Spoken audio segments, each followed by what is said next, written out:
Great weather and some really, really good games.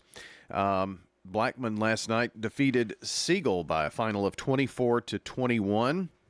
I think it was 17-0 at one point, if I remember correctly, on seeing all the scores coming in, and Siegel made a valiant effort to come back, but Blackman held them off. 24-21 the final score in that game. Riverdale had no trouble at Coffee County, defeating the Red Raiders 49-0. So that's a couple of really good wins. 34-27, very close game. And Antioch is for real, if you didn't know. I know that Oakland beat them pretty good, but Antioch and the Bears look like they are atop of that region right now with, I guess anything could happen now. And looky here, Smyrna Bulldogs, back-to-back winners over Laverne and McGavick last night, 34-0, the final score in that one, as the Bulldogs pick up their second win in a row. This next game with Cane Ridge and Laverne was scoreless until 1 minute and 29 seconds left in the ball game, and Cane Ridge booted a field goal to win 3-0 over Laverne last night. It was Wayne County defeating Eagleville 30-22. MTCS downs Friendship Christian 16-14. The difference in that game was a safety. MTCS was up 7-0, then 9-0 with the safety, and then they started trading scores. But the difference last night will go to West Creek on Thursday night, so a couple of games there. On Friday night, we're going to take our microphones to Coffee County as Rockvale takes on the Red Raiders on the road. Blackman will tackle the Pure Academy. It's Tennessee Heat hosting Eagleville. Laverne is at McGavick. MTCS is at South Pittsburgh. PCA will take on Friendship Christian. So Friendship taking on PCA 1 week after falling to MTCS. Riverdale will battle Cane Ridge, and Smyrna versus East Nashville. That's the schedule next week. We won't have a Thursday game for you because Middle Tennessee football is at Western Kentucky next Thursday night. We'll have that game on radio for you. Also, speaking of the Blue Raiders, they play today, 4:30 pregame, 6 o'clock kickoff, Colorado State. And Colorado State coming in. It's homecoming today, so if you're downtown, the homecoming parade and all that will be going on here this morning. All right, so that is what we've got for high school. Let me give you this one note. The Washington, D.C. area, the Northeast, is expecting some weather from Tropical Storm Ophelia. And so today's game with the Nationals and Braves in Washington has been canceled. They're going to play a split doubleheader tomorrow. We'll have game one of that doubleheader on for you at 12:20 airtime tomorrow, so no Braves baseball today. So the only sports after the coaches show you'll get is MTSU this evening as they host Colorado State. All right, that is a look at your scoreboard and schedule from Jennings & Ayers Funeral Home. When we come back, John Dinkins will take you through the first 45 minutes or so of the program with Riverdale, Smyrna, and Blackman.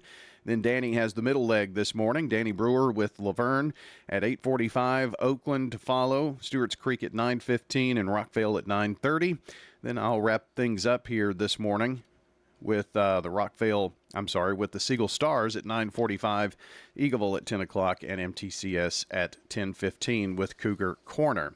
So stay with us. We are about to launch into the Coach's Conversation right here on the Prentice Allsup Heating and Air Coach's Corner. I'm Good Neighbor State Farm Agent Celeste Middleton, and I'd love the opportunity to talk to you about the significant rate decrease we're experiencing now. Let me compare coverage and possibly save you hundreds on your home and auto. Call me at 615-895-2700. In Rutherford County, you know how much it means to have neighbors you can count on. I'm State Farm Agent Andy Womack, here to help life go right when you combine home and auto insurance. Call me today at 615-890-0850 and let me save you money and time. Hey, it's Brian, sharing why First National Bank of Middle Tennessee has been my bank since opening here in 2014. I just really want to know my bank isn't some corporate outfit out of state, but I also want online banking and a great app.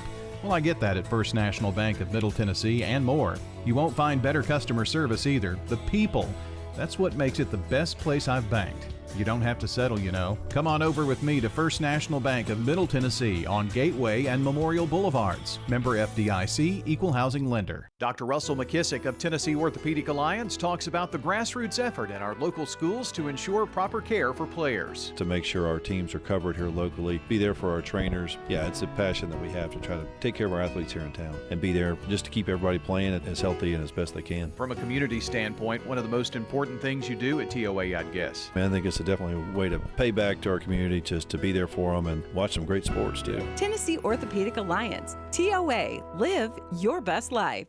How about a fix for your sweet tooth? Donut Country is open 24 hours a day to cure your cravings. They've been serving up the freshest donuts in Murfreesboro since 1978. There's just something different about donuts from Donut Country. Bo and Cindy Davis and their wonderful staff will greet you with a smile, and you'll see all donuts aren't created equal. Fresh donuts anytime you want them 24/7 at Donut Country on Memorial down from Clark. And they're open each morning on Middle Tennessee Boulevard. Check out their Facebook page for specials and promotions. Nothing else compares to Donut Country. Open 24 hours. The Prentice Allsup Heating and Air Coaches Corner, fueled by Donut Country and McDonald's Murfreesboro on FM 101.9 and AM 1450 Murfreesboro, FM 100.5 Smyrna, and streaming at WGNSSports.com. And this portion of the show brought to you by Mullins Jewelry, a family-owned and operated business treating clients like family since 1938. Jewelry design, repair, and a wide selection of great jewelry pieces. Online at mullinsjewelry.com. And Will Kreisky joins me here, the head coach of the Riverdale Warriors. You notice our new setup. It's, you got to turn. Yeah, I know. It messes you up. Coach, a big win last night over Coffee County by the tune of 49-0. And a lot of people contributed to this win, and I can name it's the usual suspects, and that had great games last night. And y'all have kind of gotten it going offensively. I know at times in a couple of games, but that early schedule that everybody criticized you for, or you criticized yourself actually, I think it's really paid off for you guys. Yes, it was really good for us, and it's really helped us as we've gone through the season and got into region play. I thought our kids, like last week, started off really hot and played really well. And then this week again, I think they continued with that success and got off to a good start. We took the opening kickoff, 60 yards for a touchdown, and then the defense went out and put up a turnover. Coffee turned it over in their first possession, and then offense went in and scored again. First half, when you score every possession, you touch the ball in the first half. That's pretty good. And both in the game last week and this week, good starts, really. I mean, and if you can get a defensive stop, it just kind of keeps that train rolling, doesn't it? It's kind of a good feeling for all of them. Yeah, it is. And the guys came out and played hard. And Coffee was big. They're big up front, physical up front, so I knew we'd have some challenges up there, but I thought our kids responded well and played well and ran the football. And, they had a clean game. I think we had first half 4 or 5, I think 2 holding penalties and then a crack block. And I think there might have been one other one. But other than that, I thought we played a pretty clean game.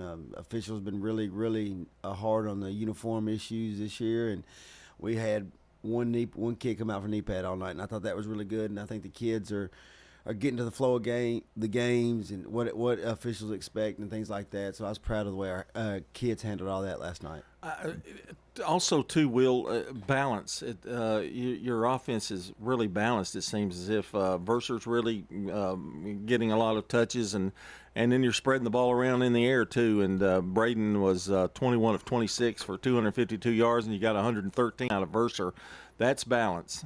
Yeah, that is. And I thought Isaiah's doing well running the ball. Hopefully we'll get DJ Taylor back next week. We kind of kept him out this week again for precautionary issues, but Isaiah ran the ball really well last night. Rushed for 2 touchdowns and made some really good cuts. And Isaiah, like you said, he's getting better as the season keeps going on. So I was really proud of the way he played last night. And like you said, I think they did a great job. Coach Barnes and Braden Graham do a good job of making sure all the receivers touch the football. I think Brock had 6 catches, Keyshawn 5.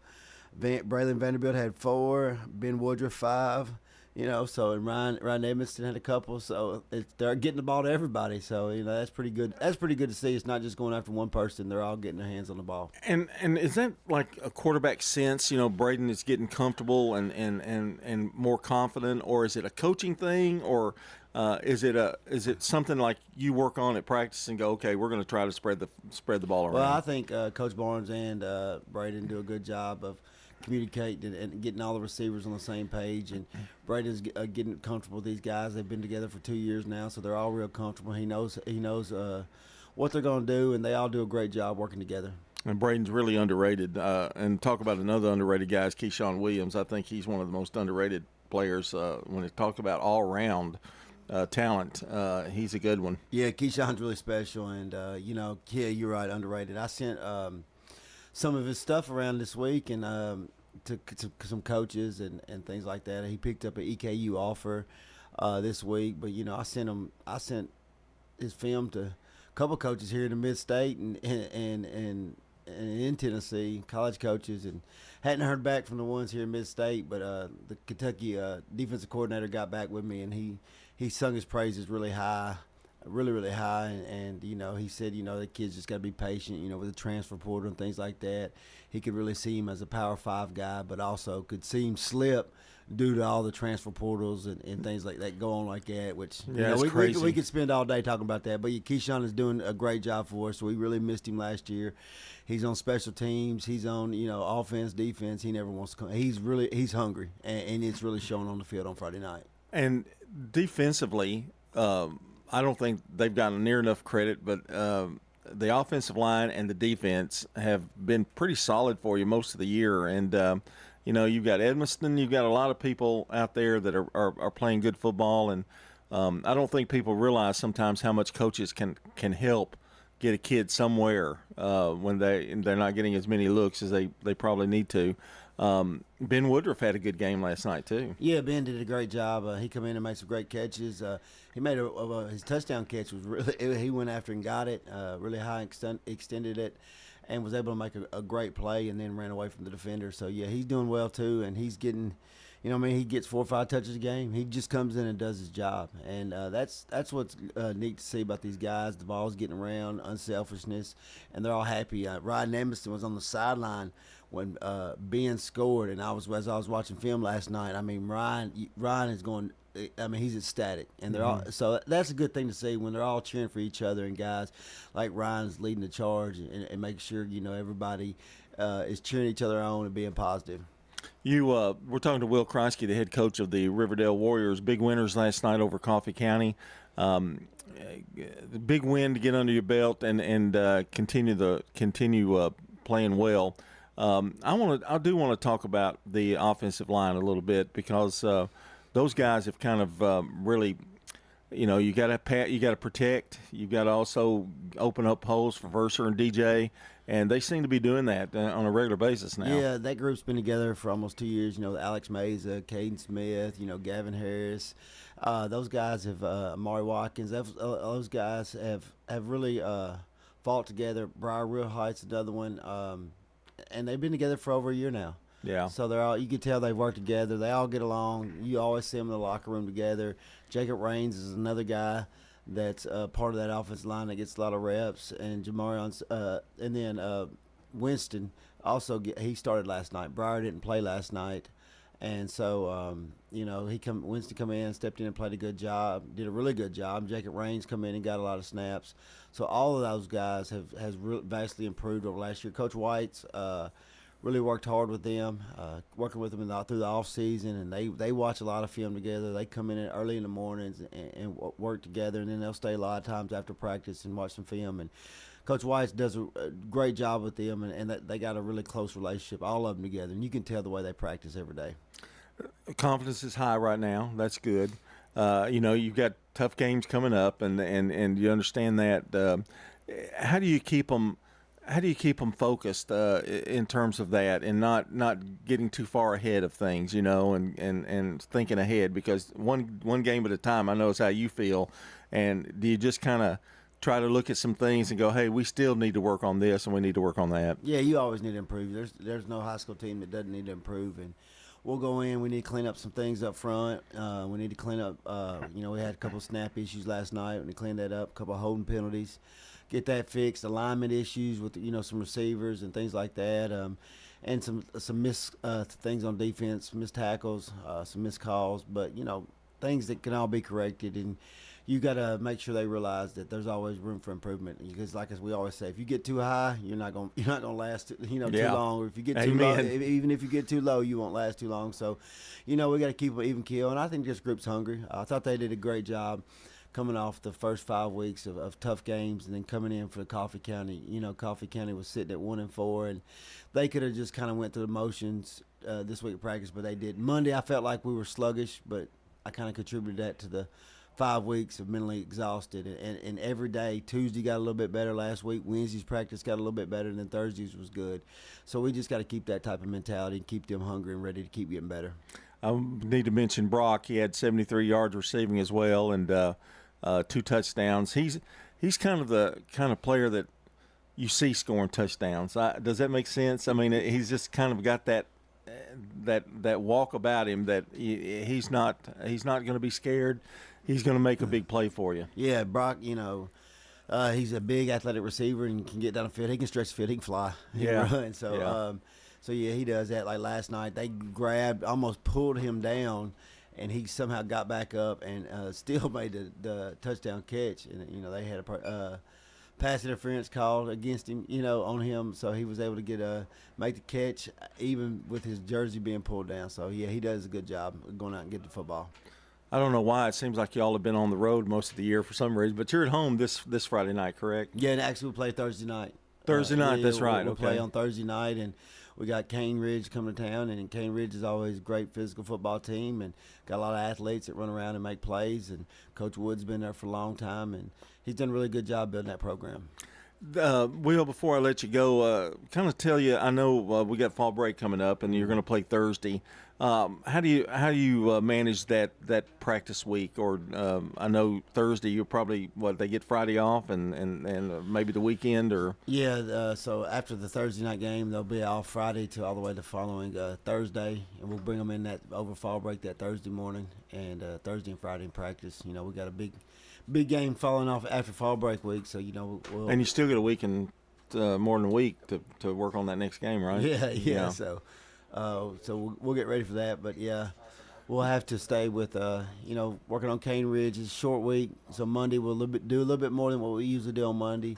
Tuesday a little bit different, and then Wednesday we'll kind of end our preparation that way and get ready to play on Thursday night. And you get and the coaches get a mental break too as well a little bit, right? So it's kind of needed, isn't it? Yeah, we do get a little mental break and kind of all get away from each other, and kids get a break from us, and it's really the first break that we'll have since the dead period where we haven't seen the kids more than 3 days.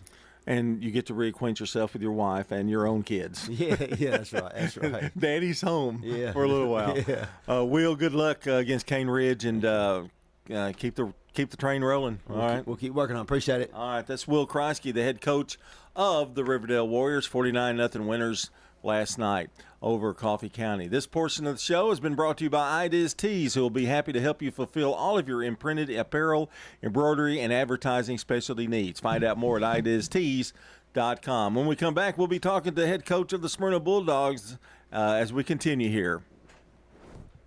Quick, convenient, efficient. 3 words that we all. This is a paid legal ad. Hi, this is John Day of the Law Offices of John Day. I've lived and worked as a lawyer in Middle Tennessee for over 30 years, and to me, every single day has been an honor. That's why our firm is so involved with community programs like bicycle helmet giveaways and our Safe Ride Home program.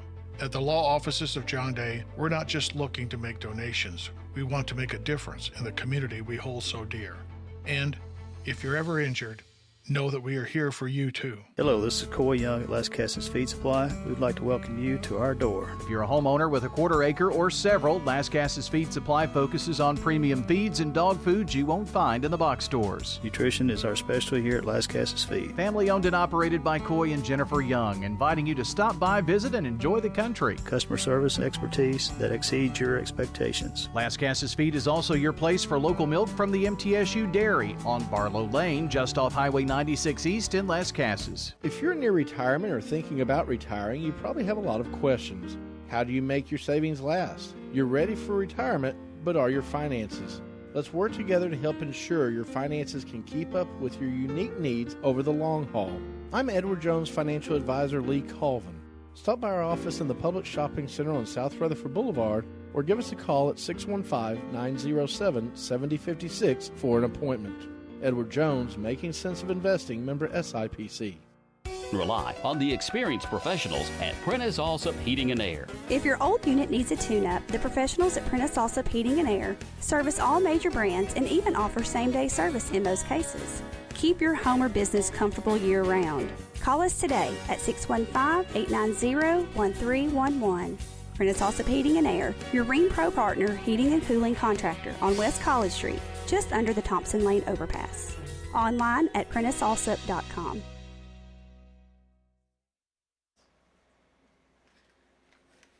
The Prentice Allsup Heating and Air Coaches Corner, fueled by Donut Country and McDonald's Murfreesboro on FM 101.9 and AM 1450 Murfreesboro, FM 100.5 Smyrna, and streaming at WGNSSports.com. This portion of the show brought to you by Sir Pizza, whose 3 Murfreesboro locations offer a huge selection of mouth-watering pizzas, sandwiches, pastas, and wings. You can order your favorite pizza online at sirpizzatn.com. John Dinkins back with you here, and we have on the phone Matt Williams with us, the head coach of the Smyrna Bulldogs. And, Coach, I can finally say you could breathe a little last night with a 34-0 win over McGavock. Yeah, it was nice to sort of feel like we put one to bed, so to speak. It was 14-0 at the half, and we'd sort of squandered a few opportunities the first half, so I was pleased in the second half. I felt like we came out and did some really good things in the second half, sort of, put some distance there. Well, we've talked, I know, a couple of times about your defense, and they've been pretty steady all year. I mean, I know you've had some trouble scoring yourself, but that defense really came to play last night. Yeah, they did. I was proud of them. McGavock's got a really gifted tailback, and, a kid that had played really well the week before against Antioch. Antioch's obviously a much improved team this year. He's having a good year, and he ran for a lot of yards, so we were really concerned. I also got a couple of receivers to go, so out of our defense to have a shutout against anybody is not easy. And I was proud of that. Aiden Augustine was a big time standout last night. Aiden, for the last, I guess, almost every game, seems to have about 9 or 10 tackles. Fumble recovery, something. Last night on his birthday, he had 2 interception returns for touchdowns. One was 90 yards and one was 92 yards. So that's, wow. It's hard enough to have one. This is a linebacker too now. It's not a defensive back. Well, that's what I thought. Yeah. Yeah, and to have one of those is special. But he had 2 90 or 90 plus yard interception returns for touchdowns last night, and that was really cool to see. And he's been one of our defensive, just one of our steady eddies, I guess you'd say. And he's there every week, it seems like, doing a really good job for us. So I was proud for Aiden. Tell me about Tyreek McCarver. He had a good night too. He really did. I was proud of him too. He we knew Tyreek. Tyreek's a kid that went to Oakland out of our zone, and we were able to get back. And we knew he was a good basketball player, and was just really quick on the basketball court. And I tried to get him out, and when he came back that first year to come out, we finally got him out this year. And last night was sort of just everything coming to fruition about what his ability is. And he had a touchdown catch. We also had a 75-yard punt return for a touchdown, so that was great to see. And got to give kudos to Michael Robinson. He's the other return man that was back there with him. He laid a key block right at the point of attack that sort of sprung Tyreek. And Tyreek got another good punt return last night for some good yardage. So it was great to see him sort of break out and let his ability shine last night. That's so important too, isn't it? I mean, to have special teams that can create points, it can cause turnovers defensively. Special team play is so underrated sometimes. Oh, no question. I mean, that's something we take pride in. Coach Barch, Andy Barch does our kickoff return stuff and helps with our kickers, and he does a phenomenal job of that. And Brad Nix does our punt team and our field goal team, and stuff they take pride in as assistants, do a great job with, and so it's good to see that phase of the game take over last night. We're talking to Matt Williams, the head coach of the Smyrna Bulldogs. A couple of things I wanted to point out. Austin Morris, 9 of 14 for 109 yards and a touchdown. Is he getting more comfortable now? I mean, it seems like his stats are improving every week. Yeah, I mean, I think he is. He just had to play, and it was one of those where he was going to get Friday night experience, and he threw a fade ball down the sideline last night that couldn't have been any better thrown. And Colin Andrews caught it, and I was happy to see Colin sort of break out, make a big play for us. He's done a good job for us all year on defense, and had a pretty good game last week on offense against Laverne. So it was good to see him have another play last night. But yeah, Austin is getting better, I think, weekly and showing more comfort in pocket. And I thought for the most part, offensive line did a good job in pass checks last night. We did not do a very good job in run blocking. But, I think he got more comfortable and made some really good decisions. And I thought he did a good job contributing to football last night. Well, definitely, and I was glad to see Thomas Jones get some touches too, and he scored a touchdown. Yeah. And it's been a little difficult, I think, if I've getting as many touches for him as he possibly can, because he can do so many different things for you.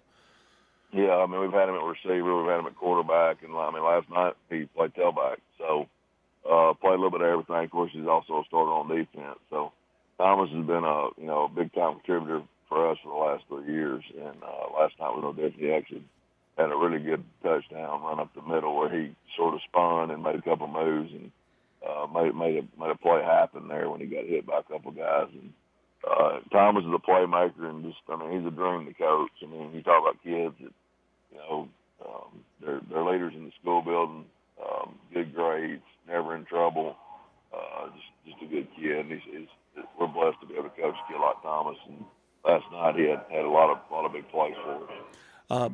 If I can brag a little bit on you, just a little bit, you and your coaching staff, you all play a really pretty heavy non-region schedule, and in preparation for the region. And it seems like in many of the years that you've seemed to improve and get really a tough out in as we get closer and closer and to the final game of the year. But and that's kind of what your coaches you look for, that, don't you? I mean, that's something that can make you proud that hey, these guys are getting better every day. I mean, that's what you hope happens. And we knew we had a tough schedule, and a lot of that we do try. I always try to have a challenging schedule. Some of that was dictated by delay, and you know how it works, John. If you have a decent season, last year we were 10-2, and you start rescheduling, right? It's hard to find people, and so the schedule just fell like it did. And you hope those non-region games get you ready for that, and that's what we've been preaching to our kids all year. Look, we were on 0-4, but the thing I give credit to our kids never. I just told them, I said, you got to keep buying what we're selling. As long as you're buying what we're selling, we'll be okay. And they've continued to do that. And, that's what one of my coach of the year, our running backs coach, we were talking last night or yesterday before the game about how quick the season seems to be going by. And, usually when you're 0-4 like we started, things seem to drag on. It seems like, things just go really slow. But I think it's a credit to our kids, the attitude they've had coming to practice every day and just believing. And, it's paid off for them because now they're 2-0 in the region. And, I'm just proud of those kids for not – it's easy as an adult to get negative and to get sour when things aren't going your way. And for a group of kids to stay the course has been special to see. You're at home, I believe, next week against East Nashville. Is that correct? Yes, sir. Yeah, it'll be homecoming, and this will be another very, very, very stout test. This will be probably the most complete athletic and big team that we've played. And I know they put some big numbers on a lot of people. I think last night they got beat by FRA, but I know FRA is a really good football team, and it's going to be another solid test to hopefully get us ready for the remainder of our region schedule. You come back after fall break with 3 really, really tough ball games at the end. Not worried about those. I'm just worried about this one. Another test, and hopefully our kids will get ready and have a good week of practice for it. And, of course, fall break coming up, and I know you've got some a scheduled practice times and that kind of thing during fall break. Give them a few days off, I would imagine, and get right back to work. Yeah, I mean, we don't worry as much about practice. We do. We have, we get in the weight room and we condition. That's the biggest thing I worry about, and keeping that conditioning and things of that nature. But I think the break is crucial. My outlook on that the last number of years as head coach has changed a little bit, and those kids need a break. They need a break from us, and to be honest, we need a break from them for a few days. And I think it helps everybody because you come back renewed and refreshed and just ready to attack the end of the season. And it's obviously a crucial part of the season. It's going to lead you into the playoffs. Well, Matt, keep it going, man, and we'll talk to you soon. And good luck against East Nashville. All right, I appreciate it, John. Have a great day. Okay, you too, Matt. And that's Matt Williams, the head coach of the Smyrna Bulldogs. When we come back, we're going to be talking some Blackman football. But I want to tell you that this portion of the show is brought to you by Bowen's Body Shop. From dings and dents to full body work, trust Jeff and Cal Bowen to do the job right. I hope maybe they could do something for me. I've got a lot of dings and dents. They're located on Middle Tennessee Boulevard. Coming up next, Blackman football. Finding that missing shin guard. Remembering whether it's a home or away game. Getting the right kid to the right playing field on the right day. Why are simple things sometimes so complicated? Thankfully, with auto owners, insurance doesn't have to be one of them. We work with independent agents who keep insurance simple so you can worry about more important things, like not being that fan. Oh, come on, ref! That's simple human sense. Rayburn Insurance in Smyrna. Come see me, Rick Hall, at Rayburn Insurance in downtown Smyrna today. Head over to J. Mullins Jewelry to check out their selection of rings, watches, custom design jewelry, and much more. They're a local business located at 352 West Northville Boulevard right here in Murfreesboro. They have gifts for all occasions, weddings, graduations, anniversaries, whatever you need, you can find it at J. Mullins Jewelry. That's at 352 West Northville Boulevard or online at mullinsjewelry.com. Craig's Tax Service at 142 Heritage Park Drive offers complete tax preparation, financial, and bookkeeping services. This is Brett Craig with Craig's Tax Service. From personal tax preparation to business bookkeeping, payroll, and taxes, at Craig's Tax Service, our staff is here to help. Get help with your taxes. Call 890-2233 for an appointment. As a former Siegel Star football player, I know the importance of the high school sports experience. Good luck to all county student athletes. Craig's Tax Service, 890-2233. Dr. Automotive is the cure for your car. Brothers Danny and Randy Brewer have been providing Rutherford County with ASE certified auto repair for nearly 20 years. You'll receive courteous and friendly customer service every time. Why? Because we grew up here and you are our neighbors. Foreign and domestic auto repair and maintenance on Hazelwood Drive in Smyrna, just off I-24. SmyrnaAutorepair.com, 615-220-0971. Just ask for Danny. One Hot and Ready Classic. We actually changed it with... What? You've changed, Little Caesars. You've changed! You've changed! Ah! Tell me why. It tastes even better because we added 33% more pepperoni. Give me one of those. Little Caesars Pizza in Murfreesboro. 4 locations: Memorial Boulevard, South Rutherford Boulevard, Old Ford Parkway, and Warrior Drive. Walk in and walk out with the new Hot and Ready Classic with 33% more pepperoni. Pizza. You've seen the ads out there, companies wanting to buy your home. But why sell yourself short when you can get fair market value?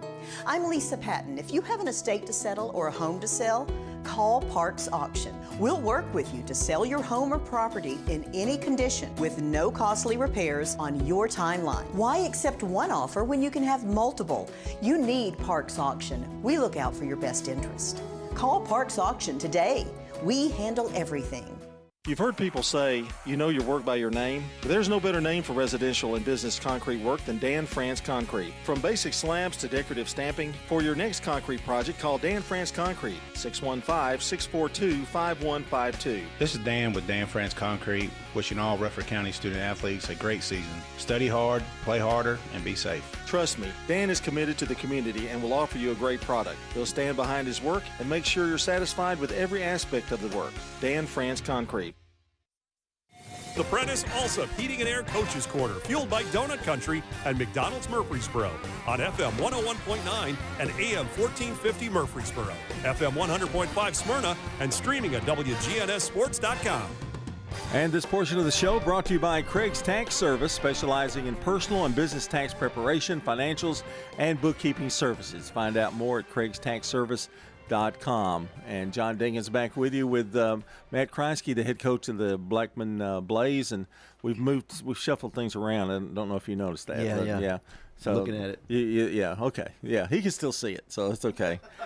Big win, Coach, last night, and a little different because you got out in front and got the big lead, and they wouldn't have come from behind, but you had to face adversity as they were kind of coming back in the end. Yes. We were very fortunate early on. We came out. We've been talking all year about how starting fast. I felt like we did that. We got up. Halftime, I believe, was 17-0. Kids were playing well. They were fighting, doing everything we asked them to do. And Siegel's a really good football team. Yes. And we knew, all week we harped on, not giving up the big plays. We didn't give up any big plays in the first half. Unfortunately, we did in the second half. The quarterback is an unbelievable player, so he made some great throws in the second half. But yes, the kids never gave up. They kept fighting, just like we've been preaching all year long, and we were able to finish it out with the victory last night. You're at a place with a young team and some inexperience, and you've got a lead at halftime, what we would say comfortable lead at halftime. Boy, you have to worry about, you got to finish, and I know you preached that at halftime. Yes, the kids were a little excited at halftime, and we hadn't been in that situation right. yet, with this young team. So we just got to fix that. We've got to learn from that, get better from that, and know our foot off the gas. We thought, we got this one. Anytime you play any Rutherford County team, they're never going to quit. That's just the way teams are around here, and that's the way, they're all well-coached teams. So we've got to get better at that, at finishing, like you said, and just finishing the game out. But it was good to see the kids not give up, and keep fighting. I would love to have seen their faces when they went up 24-0. And I know as a coach, you're going, okay, fellas, we got to play. But there's a good part to that too. Success. And having fun and that kind of thing, and they really got to enjoy that for at least 3 quarters last night. They did, and then they got to enjoy it again after the game. But yeah, I mean, we're young, we're inexperienced in a lot of areas, but just to be in that position and able to come out with a win is huge. We had. Riley Talley, the sophomore safety for us, had a huge interception at the end of the game. That's a sophomore. Trey McGaffey I think he had 13 tackles. Mm-hmm. Had a kickoff return that was huge for us. Look at Carter Gregory. Carter Gregory had some, offensively, the quarterback had a heck of a game. He's gotten a whole lot better, getting us lined up, getting kids guys where they're supposed to be, and then also he came. He's been punting for us because because one of our punters got injured. He put it on the 2-yard line. So that tells you what kind of athlete he is.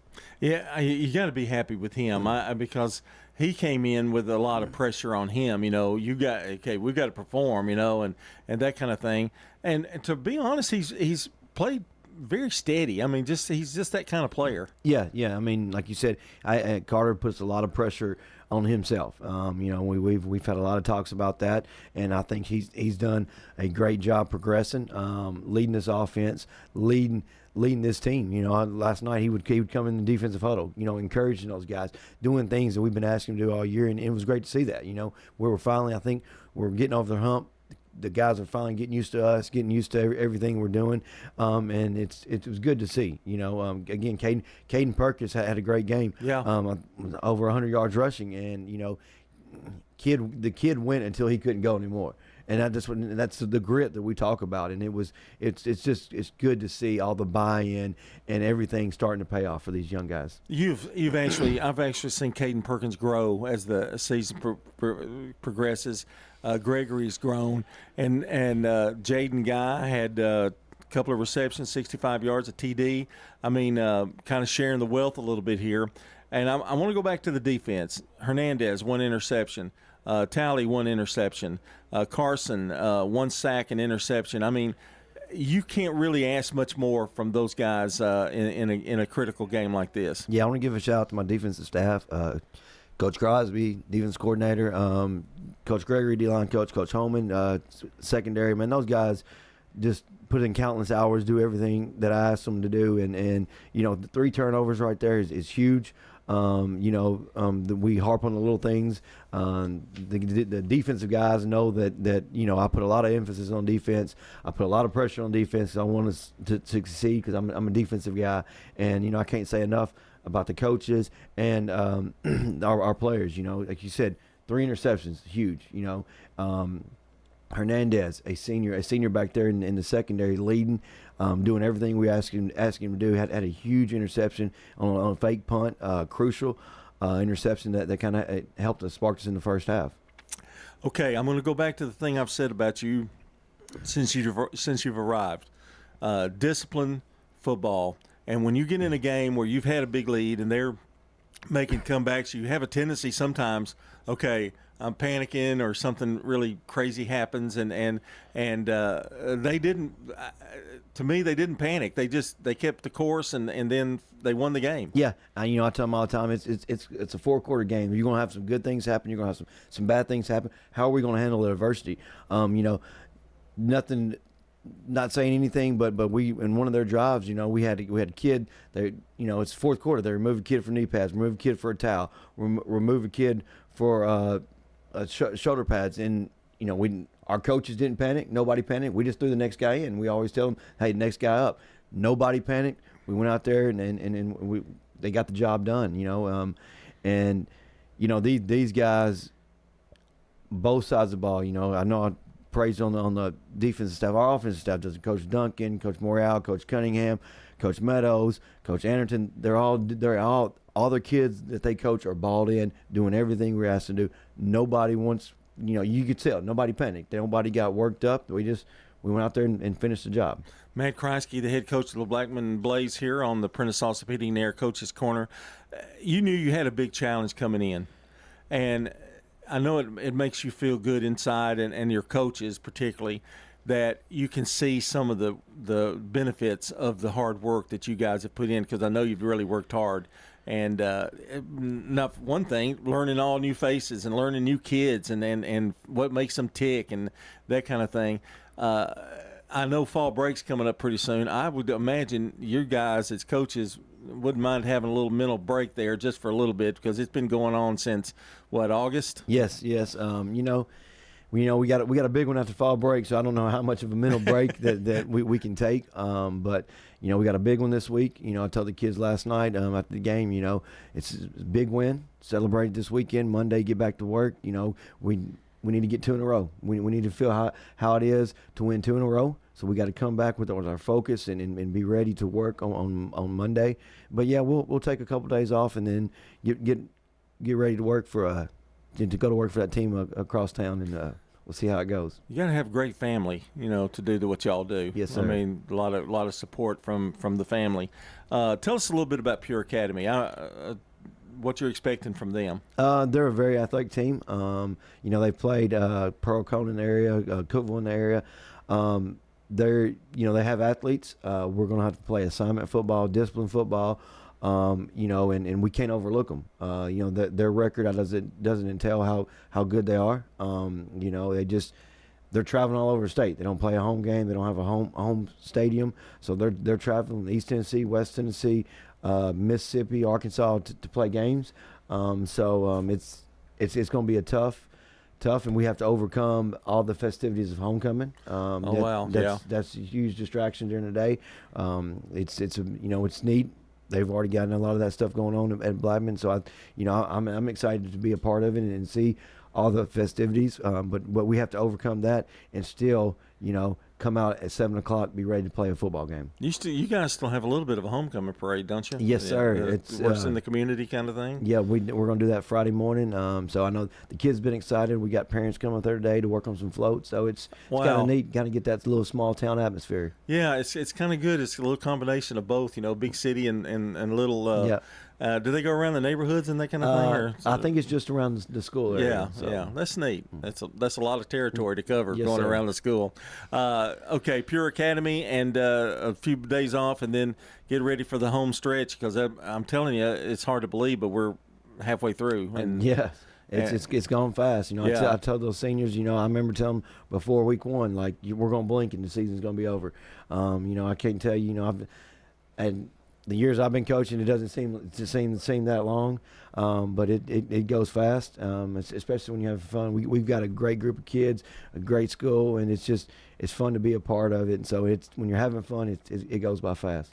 Matt, as we continue here through the rest of the year, continued good luck, and you can really tell the program is going in the right direction, and it's a fun thing to watch, and I hope that you can keep it going. I think you will. Yes, sir. I appreciate it. Thank you for having me on today. All right, Matt Kreisky, the head coach of the Blackman Blaze, and I'm going to step aside, but I'm going to read this one more ad here. Rayburn Insurance Agency is part of our sponsors today in Smyrna.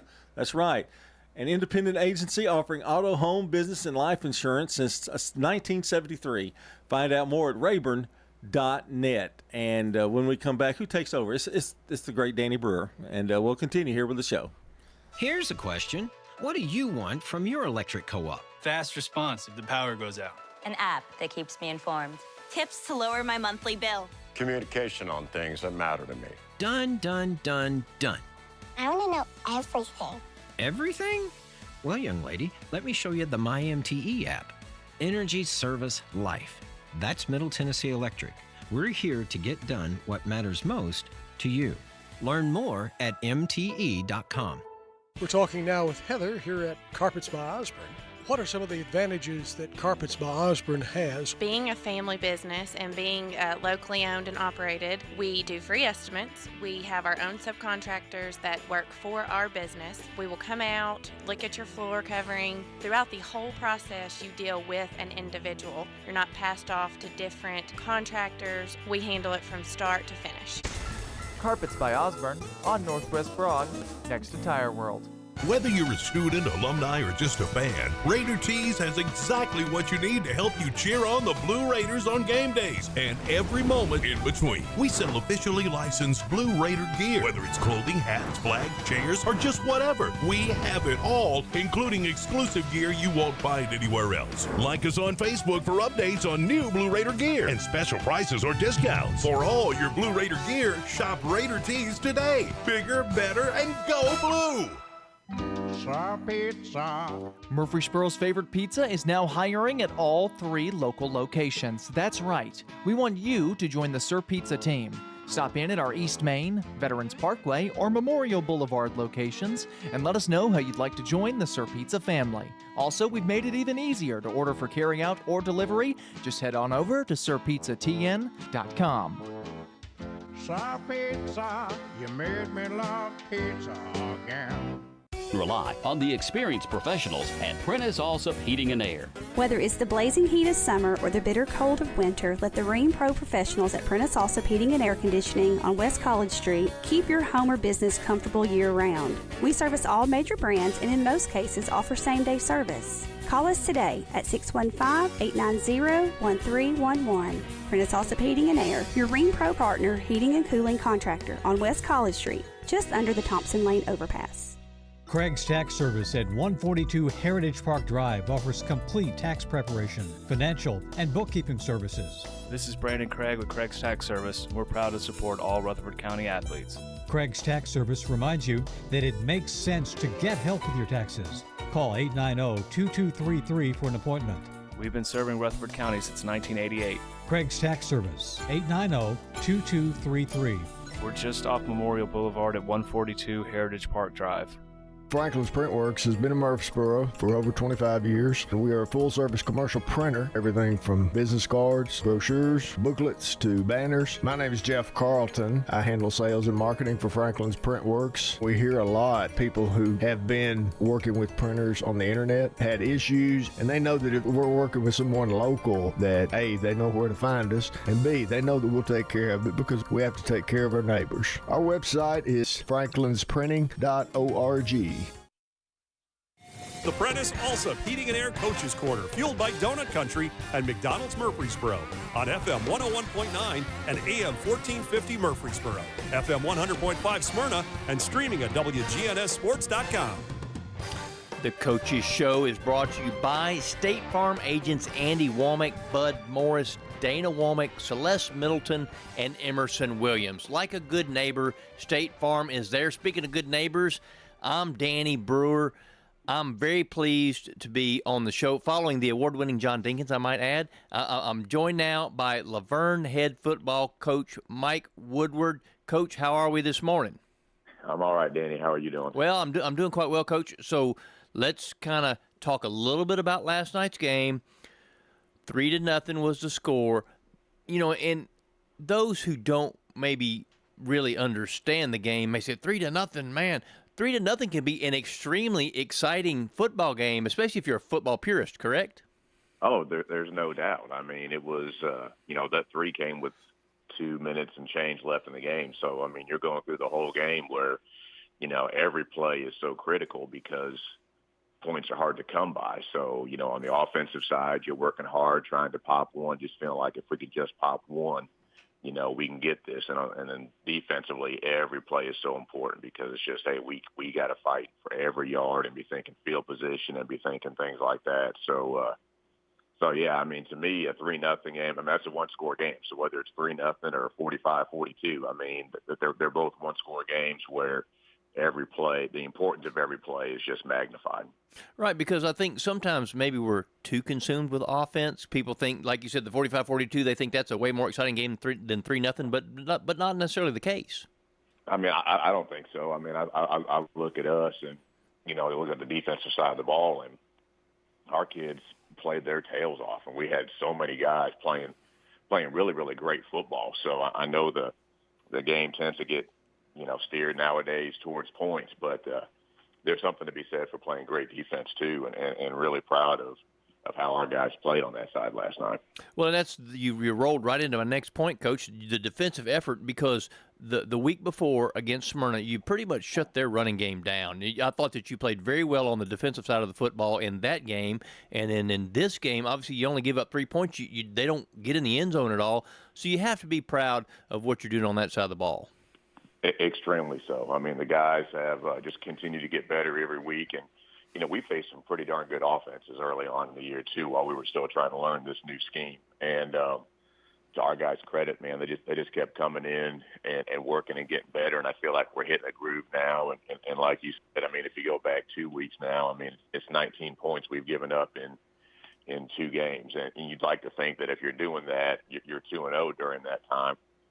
We're not, so we still have some other areas to get better at, but, we're starting to feel like we've got an identity on that side of the ball and, have an idea now what we can expect on that side of the ball. And now we just got to get, the offensive side to match. Well, so one more point on the defense. I know that before the season started, you said you really liked how kids flew to the ball and all that kind of stuff. Still like that, and are there any kids that you want to single out as far as doing a really good job at leading on that side?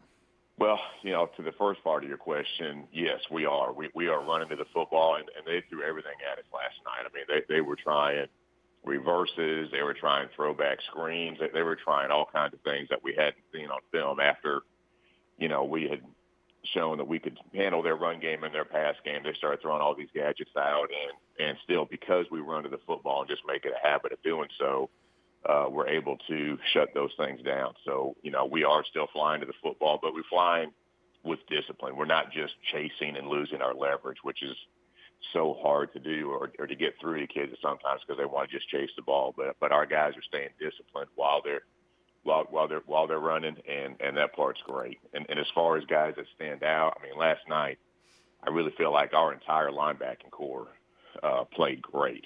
On the inside, Devion Brown and Dre Sims were tackling machines again. I mean, Dre had 3 sacks, an interception, and probably 12 other tackles last night. And then on the outside, Eric Pitts and Josh Idowu, did a great job setting edges for us, Josh getting pressure to the quarterback, Eric setting the edge, dropping out in coverage too. I just really feel like those four, played really well. And, going back to DeAndre Sims, I mean, if we had a better record, he'd probably be getting some recognition for Defensive Player of the Year honors. I mean, that's how well he's playing right now. So, we'll just try to keep feeding off of those four guys on that side of the ball and not be satisfied. Just try to keep playing better there. Well, Coach, let's kind of turn to the other side of the ball, offense. Haven't necessarily gotten things going the last couple of weeks. What are you looking to do different offensively, or what's going to get the Wolverine offense rolling, you think?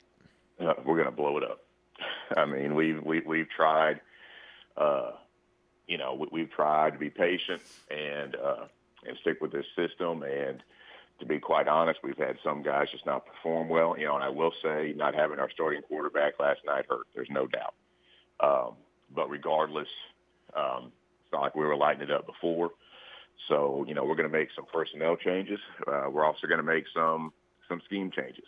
And I think hopefully the guys will be excited about that and just show that, we're not going to just keep, beating our head into the wall. I mean, we're going to come back with some answers and new things to try because, to be quite honest, it's just that time. We need to go ahead and try something different. And, the time for patience is really over. Well, Coach, I think that's one of the reasons why you have had the success you've had is because you understand if you don't like how the food tastes, you got to change the recipe. I mean, sometimes you do. And I mean, we've got really good kids and, like I said, we've given some of them, we've given them opportunities and, some of them just haven't performed and it's time to make some changes there, but also on the coaching side, it's time to make some changes to things we've been doing. So, hey, we need to go ahead and do it. So this kind of leads to what I want to talk about next, which is coaching the game of life. And this maybe can be something that these kids can learn from as far as understanding change. Change sometimes is good, and that you have to be able to embrace it.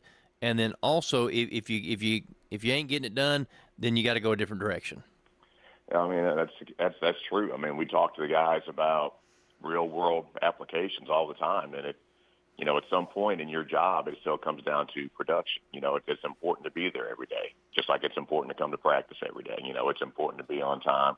And then it's important to know that when you're given the opportunity, you're going to produce. And it's not personal, but, the world can be a little cold sometimes, and it's not personal. It don't mean we don't love you, but it means that maybe somebody else deserves an opportunity right now. So, that's what a few guys are going to be facing. Coach, you're a Pennsylvania guy. Football is really big up there. Talk for a second about football in Pennsylvania versus football in the South. Is it any different, or is it the same game? Well, I'm a fan from Pennsylvania, but I'm not from there, but I'm a fan of some teams up there. But I will tell you, just in the time I've been up there, I mean, it's the same game. It's physicality. They're not really into all the spread stuff, and seeing how many yards we can throw for or how flashy we can be. It's about getting noses bloodied and seeing who really wants to be out there banging. Which, I mean, to me, the passing stuff is great. Don't get me wrong. I played receiver. I've been on the offensive side. Love that stuff. But, when I was playing, there's nothing I like more than the contact part of it. And to me, that's still what the game comes down to. Well, that's why they call it football, right? Yeah, you don't want that. There's plenty of other sports you can play where you don't have to worry about the physicality and the contact part of it. To me, that's what makes football great, man. If you got any kind of anger, if you're mad, if you're frustrated, anything, man, you get to go out and do things that would not be acceptable in any other situation in society. But you get to go out and go ahead and do that, and I mean, I love it. Very good. Okay, so Coach, let's talk about the week ahead now. Things may have not gone the way you wanted the last couple of weeks, but the good news is you still got a lot of football up ahead of you, and you still control your own destiny as far as playoffs are concerned. That's right. And we got another region game this week going into fall break. And it's huge. We want to go into fall break 1-2 in the region, have that first region game under the belt to where we can then take a few days off and come back late in the week and kind of knock some rust off and, continue to improve. But, McGavick will present challenges. Haven't started looking at them yet, still looking at us. But, in general. They're usually a very athletic team, usually got some good size and good speed out there. So we'll take a look at them later on today, and once we figure out and, iron out what we're going to do. But great opportunity to go out and get a win Friday. Well, I think that, if we look back just in the recent past, last year you kind of had some things not go right early in the year, and you rallied the troops. You all made some changes, and things worked out pretty good last year. I mean, you had a chance going in the final week. You still had your own destiny in your hands. That's right. We went into the last game last year in the last drive and ended up 25 yards short. A Hail Mary that got intercepted in the end zone. If we catch that, we're in the playoffs. So, we definitely, can be in a position again, like you said, to control our destiny going into the final week, and that's going to be our goal. But we got to get one win first. I can't worry about 3 games down the road. We got to worry about this one Friday and get that first region win under our belt. Coach, we certainly appreciate your time. That's Mike Woodward, head football coach at Laverne, getting those Wolverines focused. That's what he's doing a great job down there. Go out there and support the Wolverines down there in Laverne. Coach, appreciate your time. Wish you the best of luck. All right, thanks, Danny. The Coaches Show is brought to you by Dr. Automotive, the cure for your car. Professional auto repair and maintenance from ASE certified mechanics and master mechanics. Check them out online at autorepairsmyrna.com. Winners Trophies can help you with customized awards for any occasion. Owner Kelly Hockenberry continues to provide awards for sports teams, churches, recognition awards, and more. Call Winners Trophies at 904-6002. That's 904-6002 for the best in quality, service, and pricing. You can also email Kelly, winnerstrophy@comcast.net. That's winnerstrophy@comcast.net. Any award for any occasion. Winners Trophies, 904-6002. We're here at Rick's Barbecue catching up with Anne-Marie Brents, who tells us not only do they have barbecue, smoked chicken, loaded baked potatoes, but the slaw dogs are out of this world. I do love the slaw dogs. People are like, is that a big sausage? I'm like, no, it's a deep fried hot dog. And the slaw that we put on them is a spicy mustard slaw. It's actually really good. I like to dip it in white sauce. Rick's Barbecue has awesome deals to feed the entire family. We have family packs, and it can feed 4 to 6 people. We have a picnic pack, which is the family pack doubled. Rick's Barbecue, 212 Warrior Drive. Rely on the experienced professionals at Prentice Allsup Heating and Air. If your old unit needs a tune-up, the professionals at Prentice Allsup Heating and Air service all major brands and even offer same-day service in most cases. Keep your home or business comfortable year-round. Call us today at 615-890-1311. Prentice Allsup Heating and Air, your Ring Pro partner heating and cooling contractor on West College Street, just under the Thompson Lane overpass. Online at PrenticeAllsup.com. When Rutherford Countyans think of insurance professionals, they think Rayburn Insurance Agency at 200 South Lowry in Smyrna, meeting the needs of thousands of customers since 1973. You can trust Rayburn Insurance with all your needs, a place where customer service really matters. It's personal with Rayburn Insurance, as fans of local sports, as friends, and as insurance professionals. Check them out at rayburn.net or call 615-459-4145.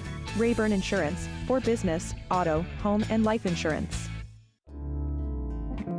Head over to J. Mullins Jewelry to check out their selection of rings, watches, custom design jewelry, and much more.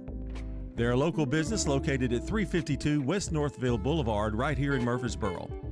They have gifts for all occasions, weddings, graduations, anniversaries, whatever you need, you can find it at J. Mullins Jewelry. That's at 352 West Northville Boulevard or online at mullinsjewelry.com. Craig's Tax Service. We perform tax preparation, individual tax returns, corporations, partnerships, and all your payroll bookkeeping needs. Brett Craig with Craig's Tax Service. Craig's Tax Service is located just off Memorial on Heritage Park Drive. You can contact us at 890-2233. It makes sense to get help with your taxes. Call 890-2233 for an appointment. We are proud to support all Rutherford County student athletes. Craig's Tax Service, 890-2233. This is Primetime Sports, WGNS Murfreesboro, on FM 101.9 and AM 1450 Murfreesboro, FM 100.5 Smyrna, and streaming at WGNSSports.com. The Prentice Allsup Heating and Air Coaches Corner, fueled by Donut Country and McDonald's Murfreesboro, on FM 101.9 and AM 1450 Murfreesboro, FM 100.5 Smyrna, and streaming at WGNSSports.com. The Coaches Show is brought to you by Little Caesars Pizza with 4 Murfreesboro locations: Memorial Boulevard, Warrior Drive, South Rutherford Boulevard, and Old Fort Parkway. Get hot and ready pizza from Little Caesars. I'm Danny Brewer. I am very pleased now to be joined by my buddy Kevin Creasy, head football coach at Oakland High School. Coach, how are we this morning? Hey, doing pretty good. So, folks that don't know this, Coach Creasy, I'm a big horse racing guy, as I've said 100,000 times. Coach Creasy is one of my go-to handicapping advisors here. So we almost hit the trifecta at Kentucky Downs, Coach. Our $6 wager would have yielded $2,800. Almost, that is. Wow. I guess almost is what gets you coming back. I don't know, but well, yeah, that's the biggest word in my golf game is almost. I almost hit the green. I almost hit that putt, we almost hit it. So, but you're right. That's what keeps you coming back. So, let's make a few parallels. One of the biggest races today in the thoroughbred game is the Cotillion. It's a $1 million race at Parks. They're run in Pennsylvania for 3-year-old fillies. But I want to talk about some of those fillies because I think that the omens of horse racing parallel to life. So last night you guys won very impressively, 35-0. You're 5-1 right now. One of the horses that I really like today, she's got lots of speed, Ceiling Crusher. All right, so Ceiling Crusher. When we talk about Ceiling Crusher related to Oakland football, how about the Morris kid? He's a kid that I don't know what people expected out of him, but I think he's crushed the ceiling because 183 yards rushing, 75 yards receiving. Talk about that kid. Yeah, DeJuan Morris, just a phenomenal player. Had 5 touchdowns against Haywood, which has a really good defense, and then 4 touchdowns last night. So, whenever somebody really focuses on Ashton Jones, we've got a good 1-2 punch in the backfield. Now, Ashton still had 111 yards, but you look at what DeJuan did, and it was impressive. I mean, he did it receiving, he did it running the ball, put him at quarterback one play, and took it to the house. So did a really good job of blocking. So he's the real deal. He's the total package. Ceiling Crusher, yeah. All right, so another one that's running today, Defining Purpose. Kenny McPeak trained.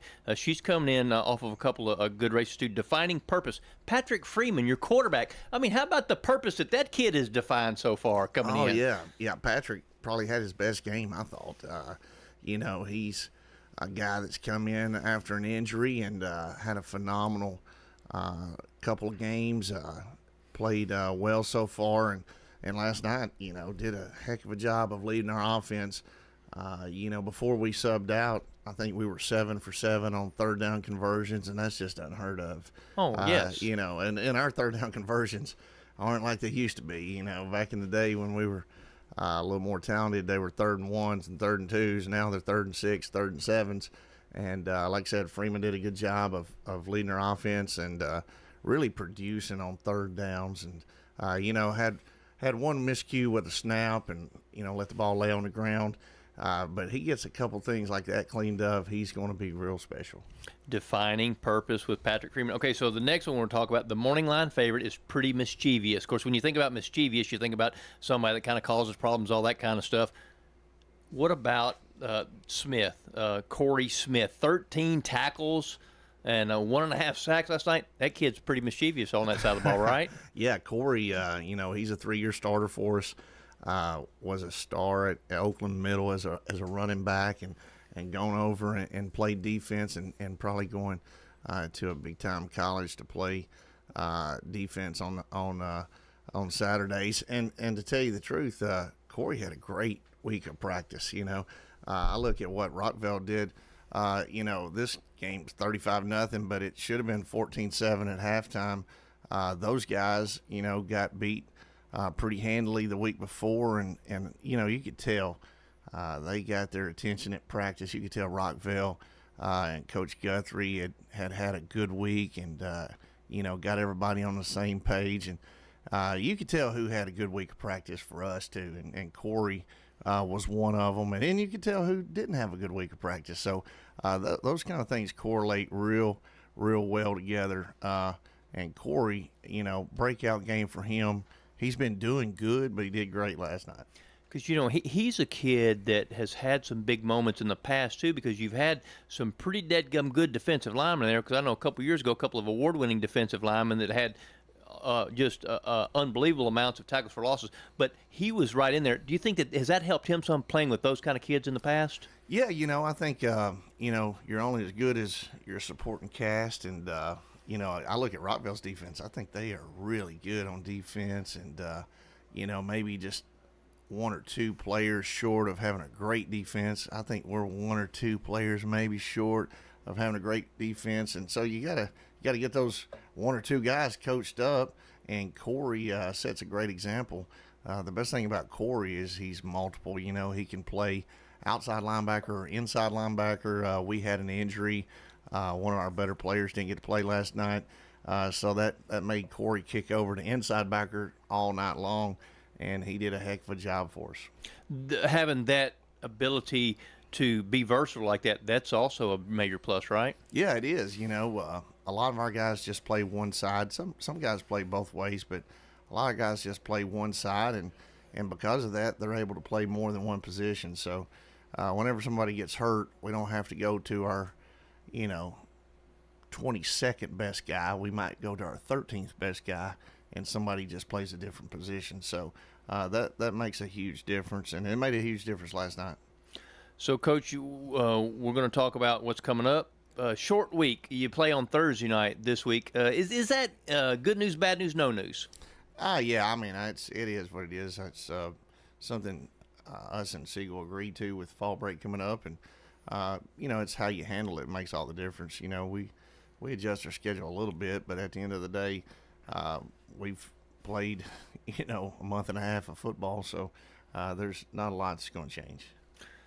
When we talk about Siegel, neighborhood rival, that's the closest school to Oakland. A little more juice in the tank for this game, or the same as all the rest of them? Well, you know, they're all, you know, at this point, pretty much region games. Region games are the most important. Our guys know that region games are a whole lot different than non-region games, and of course, Siegel having the, you know, the season they're having everybody's attention with their quarterback doing so well, and you know, again, came up a little bit short last night. That just means we're going to catch them at a bad time with a bad taste in their mouth, and they're going to do everything they can to get that bad feeling out of their system. So we expect Siegel's best shot, and wouldn't expect anything less.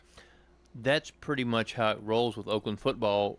You get everybody's best shot. We've talked about this many times. Do your kids understand the target that's on your back? I hope so. You know, we try to let them know that. This group we got a bunch of inexperienced guys that they're learning lessons. Sometimes they're learning it the hard way. Sometimes they're learning it the easy way. But you know, I think experience is the only thing that's going to get some of these guys to understand you know, the magnitude of the situation. You know, every game counts. Everybody can beat everybody. You know, you can't look over anyone else, and you know, just because you look at a score that says 41-0 at halftime doesn't mean that it's going to be 41-0 for you at halftime. That just kind of shows you last week what kind of team Riverdale has, you know. So that's credit to Riverdale. At the end of the day, Rockville has a really good team. You know, Coach Guthrie does a great job with those guys. And at the end of the day, we're looking at a Siegel team that's really good as well. So that's what you kind of want as a fan of this region is parity, and you definitely got it this year. Oh, I think that goes without question, Coach. You're absolutely right about that. And when you talk about your kids and developing them and growing them, all that stuff, it's really good that you have the kind of depth where you can play a lot of kids because you don't have to play them both ways, right? Yeah, you know, depth is something that's huge, you know, in the playoffs. We've been hit with the injury bug, you know. 4 guys didn't get the dress out last night. You know, we got a couple hurt, you know, last night, and hopefully we'll start to get some of these other guys back. But right now, you know, it's just part of football. That was exactly what I was going to say. Injuries are part of the game, and as a coach, it's hard to game plan for that, but you know that it's going to be there. Yeah, no doubt. And that's what you gotta get in your mind when you're planning and getting ready to plan for practice. Is, you know, sometimes worst case scenario, what's going to happen when this guy gets hurt? Who's going to take his spot? You know, what are we going to do when this guy's out? You know, who's going to, fill his shoes, and it's tough. And there's a reason there's guys that are second team, and sometimes you're going to have to put them out there. And I looked up last night, our good tight end that's going to play college in tight end, he had to play tackle last night. Not one word was said. He never complained. He put on his 74 jersey, and in one formation he split out at receiver, and he was smart enough not to go downfield and run a route. So I thought it was, it just kind of shows you we got a lot of players, but sometimes you just got to have the right players being able to play a couple different spots. And because that 74 was wide open, but it was because he ran backwards. Well, that's understanding the name on the front of the jersey is more important than the name on the back, right? Yeah. Deuce Hewitt, man, he's one of those guys. He's played tackle before. As a sophomore, he was starting tackle junior, and then he's been dominating at tight end this year. And then have an injury. Next thing you know, he slips that 74 jersey on, and he does it because he wants the team to win, and you never hear a word from him. Coach, that's why you got success. You got things rolling in the right direction over there at Oakland. Kevin Creasy, Oakland Patriot Mastermind, appreciate your time. Wish you the best of luck. And, hey, Coach, we're going to cash a ticket today. That sounds good. The Coaches Show is brought to you by Parks Auction Company. Let their team of experienced and professionally trained staff utilize the auction process to sell your property. Find out more at parksauction.com. Dr. Automotive is the cure for your car. Brothers Danny and Randy Brewer have been providing Rutherford County with ASE certified auto repair for nearly 20 years. You'll receive courteous and friendly customer service every time. Why?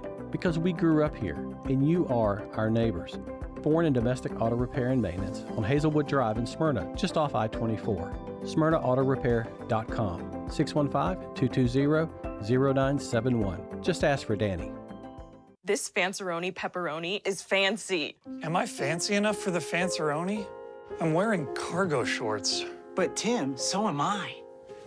Try the Fanceroni pepperoni with over 100 old world pepperoni. Little Caesars changed the Hot and Ready Classic and added 33% more pepperoni, which makes it 133% better pizza than before.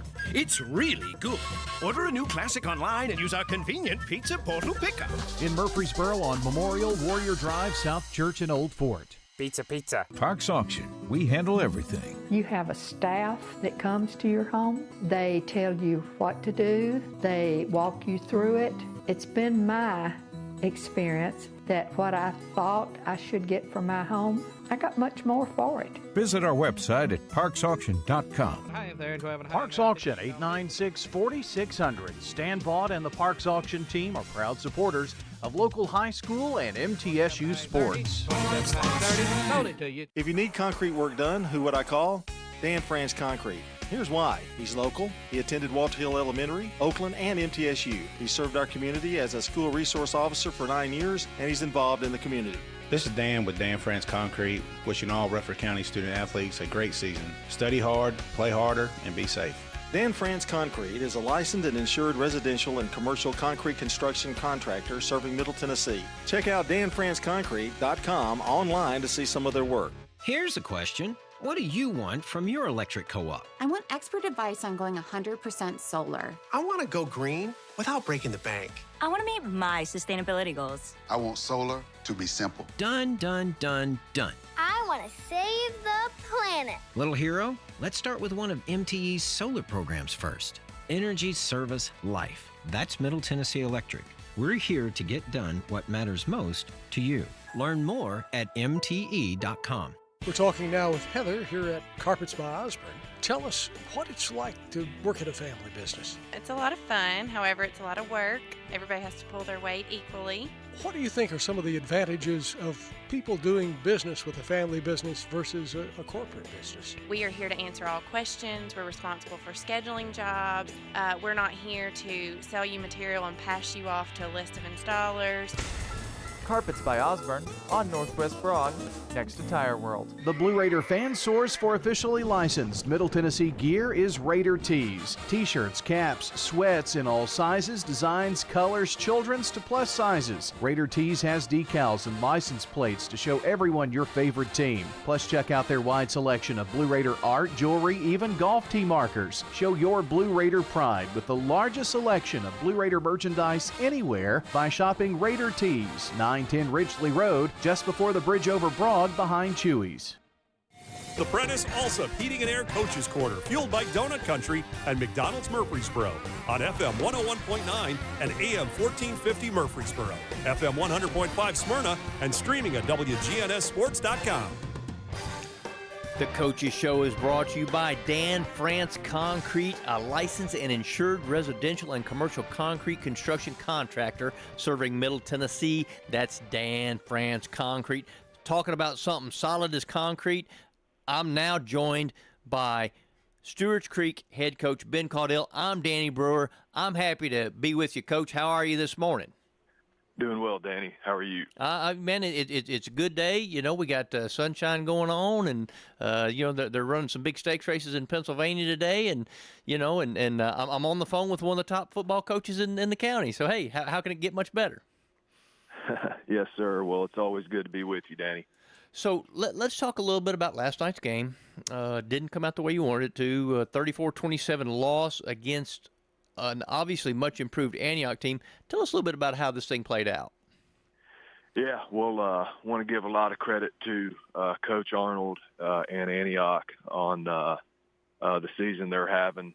You know, they're 3-0 in region play after last night, and Coach Arnold is a 2003 graduate of Antioch and was playing there with guys like LaMarcus Coker and Preston Brown and those guys, and certainly he's, you know, brought some of the tradition back to their program. They, you know, Danny, I'm about 10-15-mile drive to get to our school. They arrived in a charter bus and, you know, had the drones flying and all the things that, you know, make it happen in high school football nowadays, and have a very dynamic freshman quarterback that I think played a really, really good game last night, and it's not going to be fun going up against him, you know, for 3 more years.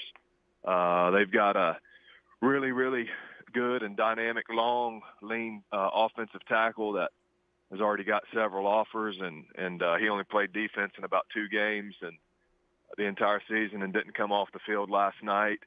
You know, so I want to give them a lot of credit, really well coached in all 3 phases, and certainly executed better than us last night. Well, Coach, when you talk about Antioch and what how far they've come, because you know it wasn't that long ago that you wondered if they were even going to have a football team anymore, even though they got lots of enrollment. But it's really good to see that kind of thing happen, just for the sport in general. Yeah, Danny, you know, I mean, in 2020, the last time that we played Antioch was in 2020, and of course, you know, none of the Metro teams played until about week 5 or 6, and we played them on a Thursday night there after our bye week, and you could just tell it was really difficult, not just for them, but for every program that was going through, you know, that season. And you know, Coach Arnold's coming over from working with Trent Dilfer at Lipscomb Academy, and you can tell he's got them, you know, executing and on the same page. And, you know, certainly they're in the driver's seat in our region right now. And at the same time, Danny, I'm really encouraged by the effort of our team. You know, we've sitting here 6 games in, and our 2 losses, you know, are by 1 score each. And, you know, we certainly did enough things offensively last night to give us the chance to win, you know, and it came down to, you know, goal to go score, you know, with 10 seconds left, that we just weren't able to, you know, get it in the end zone there. And, you know, proud of our offense for, you know, getting us back in that position late to, you know, have a chance to send it to overtime. Well, let's talk a little bit about the good news from last night in the offense. 259 yards rushing. Anytime you can run the football like that, you got to be happy about that. Yeah, we really executed well in the run game last night. Multiple ball carriers is something that we've tried to emphasize and just something that, I've learned in my 4 years here in the long season and especially as the weather gets cold, the bumps and bruises start adding up this time of year. So I'm really proud of all the guys that, contributed to our rushing effort last night. Daniel Johnson was out last week, but came back last night, and I thought he really, provided a spark for us in some ways. Obviously, Kenny and Javarian and Caleb contributed to it as well. And I'm proud of our offensive line. I think we are doing some things that's hard to stop, and I think we executed really well for the majority of the game. Unfortunately, there late in the third quarter, we were driving on about the 30-yard line and, had to take a timeout there on 4th and 2 and did not convert. That was a big play that kind of changed the momentum in the third quarter there. I wish we could have that play back. But, all in all, Danny, I think when you score 27 points, that gives you a chance to, compete in any game. And certainly defensively and in special teams, we've got some things to clean up. But I definitely want to give our offense a lot of credit in how they played and competed for 4 quarters last night. The offensive line, those are guys that oftentimes don't get a lot of credit from the casual observer, but that's where the 259 yards rushing starts at. Yeah, I'm really proud of our offensive line. We've had some guys up front. Trey Stewart's been, bubble wrapping his, hand all season. We've got some guys. Drew Willoughby's coming back last year from a collarbone injury, and has really had a good season for us. He was a captain for us last night, offensive guard. Clark Beasley reminds me of the Bionic Man with everything he's doing and battling through just the heart of a senior, which is what you want out of a senior leader like him. And John Moody, Aiden Wise, Elgin Givens. We've got 6 or 7 guys. Josiah Hall is one with a very bright future as well that got a little playing time last night. So I'm really proud of that group, and Coach Haston and the job that he's doing with us up front. Javarian Ote, I know you mentioned him. 13.75 yards per carry is what he averaged last night. And I know he's a kid who's battled some injury. Talk about that kid and what he's done. Yeah, Javarian, really had some great runs last night. Had one, last night that, I'm not sure how well we blocked. But, he just, when he gets past that front line, he's a threat anytime. Kenny is as well when he has the ball in his hands. I'm proud of Javarian and his effort last night running the football. So as far as the passing game goes, I know you had 12 completions, but to 5 different kids. That's got to be good, too, that you've got different kids who can contribute in the passing game as far as receiving is concerned. Yeah, Jacob. I think Jacob, our quarterback, is you can tell, Danny, the game is really slowing down for him. I've been there myself as a high school quarterback, and those first few games, it looks a certain way in practice, and it goes a little bit quicker and faster, under the lights on Fridays. And Jacob's got a great look in his eye, and I'm very pleased and proud of, how he's commanding our offense, and he's the type of kid that you want touching the ball every play. He's just a fantastic kid, and I thought he made a lot of really good decisions last night. Coach, you got a short week coming up. It's you're going on the road. Is the short week planned on a Thursday instead of Friday? Good news, no news, bad news? What's your thoughts? Well, there's a lot of things that come into play when, number one, when you're driving through Nashville and getting up to Clarksville. We went up and played Clarksville High in 2019, and getting out of school and the logistics are certainly something we've already discussed before this week. Feeding our team and all those things. And then just the dynamic of playing, a game on a Thursday night. This is our Thursday night game, where everything's moved up a day. And, so this is the one day of the year where we do, practice on Sunday. Always try to honor that day with our players. But, given, playing on a Thursday and a JV game on a Monday and all the different things that go into moving things up one day, it changes a lot more than most people, I think, would realize. But West Creek is a really school I've kind of had to come familiar with here this offseason. Hadn't really ever heard of them, honestly, before this season. And they're just the dynamic of how the region week shaped out this year. It was really only one or two teams in all of Middle Tennessee that really were looking for a non-region game this week. And so, we were able to get this game finalized with them. And, they're coming off a big win last night.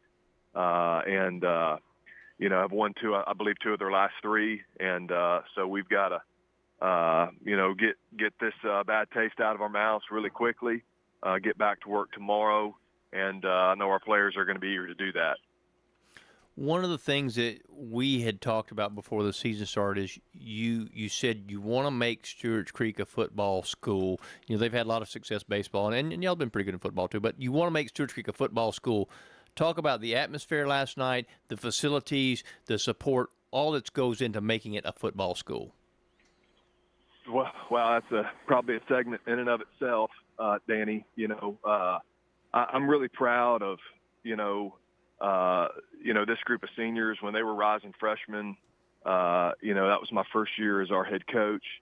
Thinking about all the things we've done as a program the last 4 years, getting out of COVID, getting a new scoreboard that's 3 times the size of our original scoreboard, obviously a new field. Just this past week, Danny, we received a huge donation towards our field house. That's something I don't think people realize in this county is, we've got a turf loan that's about 2 or 3 sizes times the size of the loan on the house, and now we're getting things going in a big way towards our field house as well. And, becoming a football school is a lot of things. I'm sitting out here outside of our youth league playing right now that, Danny is busting at the seams. Our future is going to be wearing red and black, and I'm really proud of the leadership and organization in a very, very fast-growing, youth league with over 100 cheerleaders as well. Just the support, from our administration. I can't tell you how much it means, to represent Dr. Harrell and his values and his leadership within our football team, and just the excellence that comes within our community. Our middle school is having a fantastic season. So I think all those things combine into, really growing a program, and we've got a lot of young players on our team that, maybe it comes with experiencing a little bit of success this year quickly that appreciate how hard it is to win at the 6A level each week.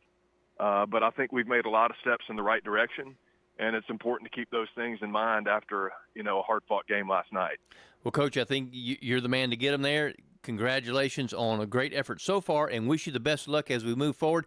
Go check out some Stewart's Creek football. Coach Ben Caudill, appreciate your time and wish you the best of luck. Thanks as always, Danny. Go Red Hawks. The Coaches Show is brought to you by Middle Tennessee Electric, serving our community by providing affordable, reliable, and safe electricity. Online at mte.com.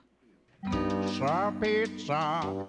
You can now order Murfreesboro's favorite pizza online at sirpizzatn.com. We've made ordering online a breeze. From sirpizzatn.com, tap on the location nearest you and begin your order for carryout or delivery. You can order the Royal Feast, create your own, spaghetti, calzones, everything right from our online portal at sirpizzatn.com. Sir Pizza, you made me love pizza again. Rely on the experienced professionals at Prentice Allsup Heating and Air. Whether it's the blazing heat of summer or the bitter cold of winter, let the Rheem Pro professionals at Prentice Allsup Heating and Air Conditioning on West College Street keep your home or business comfortable year-round. We service all major brands and in most cases offer same-day service. Call us today at 615-890-1311. Prentice Allsup Heating and Air, your Ring Pro partner heating and cooling contractor on West College Street, just under the Thompson Lane overpass.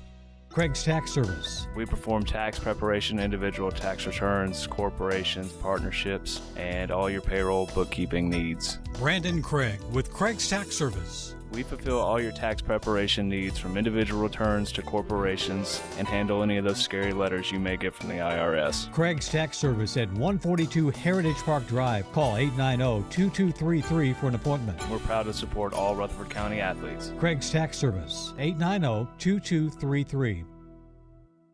The Prentice Allsup Heating and Air Coaches Corner, fueled by Donut Country and McDonald's Murfreesboro on FM 101.9 and AM 1450 Murfreesboro, FM 100.5 Smyrna, and streaming at WGNSSports.com. The Coaches Show is brought to you by Carpets by Osborne, who would love to help you complete any job, whether it's residential or commercial. Carpet, tile, hardwood, vinyl, rugs, and more. Family owned, online at carpetsbyosborne.com. I'm Danny Brewer. I'm very pleased now to be joined by my old buddy, Brian Guthrie. You know, I'm a big thoroughbred guy, and I love the thoroughbred racing. And, Coach, you're a stud. I mean, come on. I'm so happy to be here with a thoroughbred like you. Talk to me. Well, I don't know about all that, but the sun came up this morning, and I'm still alive, and our kids played hard last night, and I'm happy about that. Well, Coach, you know, I know that the score wasn't what you wanted, and you've kind of not had a couple of, last couple of weeks hadn't been real good for Rockville football as far as the scoreboard is concerned. But you got to think about the good things, and kids playing hard, effort, all those things that are really important in why you play the game, right? Yeah, I mean, last week, I was very disappointed in our football team and our coach staff and everything. We just didn't show up very well at Riverdale, and I was just disappointed in how we played and how we presented ourselves and all that. But last night, we had Greg Wyatt come and talk to the team before. He's an old friend of mine, and been around this county a long time and been in the coaching world a long time. And we had him come talk to the team, and he gave a really, really good message to our football players, and really point blanked them and talked about some very serious and hard truths, and our kids took it to heart, and we played really, really hard. We talked about playing, trying to win every snap and play every snap, and that really helped us last night, and we're starting to figure out that we can play with people, we can play with anybody, and it really should have been 14-7.5. It was 21-7.5. Should have been 14-7.5. They were up 14-0. We were driving. We put together a 6 or 7 minute drive there right before half, and got it down close, and then ran a bootleg and got a holding penalty, and then it's 3rd and 20 something, and we ended up not converting. And then with seconds left, we let them run a guy down the middle of the field and blew a coverage, and it made it 21-0 with 10 seconds left. So it could have been 14. It should have been 14-7 probably at halftime. It ended up being 21-0. I mean, that's a 14-point swing. But overall, I'm proud of our kids. They didn't quit. They fought the entire game. Their attitudes were really good. We did some really good things on defense. I mean, we flew around. Golly, we were all over the place on defense, and we would let them. We'd make them drive and make them drive and make them drive, and then they'd pop something. So they've got a really good football. They've got a bunch of good football players. But they got one really good one, and that's number 17. Well, Coach, dealing with that's what this county is all about. And when we talk about Wyatt, all right, I don't want to talk about him for just a minute because you mentioned him, and I've known Coach for a long time, and he's part of why this county is so good is because of guys like him, right? Oh, there's no doubt. I mean, he's invested most of his life here in the county. He was at Riverdale for a long time, and then Smyrna, and then he coached at Siegel, and that's when I got to really coach under him, and where we got close. But yeah, I mean, he does things the right way. Really good at what he does at Siegel as an AD right now, and just glad to know him. So let's talk a little bit about some rocket fuel. It's important to understand the little things and the little things add up to the big things. So talk about what kind of rocket fuel you got heading into next week. Well, I think the way we played last night and the way we kind of came together, I think it's going to lead us into the second half of our season. We've got 3 region games left, and Pope John Paul. So, I feel really good about where we're at and where we're going. We're relatively healthy. We've got some kids playing through some nagging injuries, but we're pretty healthy for the most part. So, I feel real good going into next week and the rest of our season with our kids, as long as we're still believing in the fact that that we can do everything that we hold our we hold our future in our own hands and that we can take care of what we can control what we control and take care of our business the way we need to. Because I guess that's the good news, and that was going to be my next point, Coach, is that you still have your own destiny in your hands. I mean, you got region games left, and if you can take care of business, playoffs are an achievable goal, absolutely. Right, and so we've got Coffee County, Siegel, and Blackman left, and that's kind of we got the Murderers Row out of the way. Riverdale's really, really, really good, and Oakland's really, really, really good, and those other guys are good too, but it's kind of them two and then the rest of us. So, we just got to figure out how to beat those guys and get into the playoffs. Let's talk about one of the kids who's really been lighting it up for you on the defensive side of the ball, Cam Frierson. Talk about him. Yeah, so Cam's got an unbelievable motor, and what I mean by that is he's 100% on every snap, and he's a very, very physical kid. And he's been playing D-line for us for the last couple of years, but mainly out of necessity, and that he's so quick that he's hard to block. But we had to move him to linebacker last night, and he didn't disappoint. He's all over the field.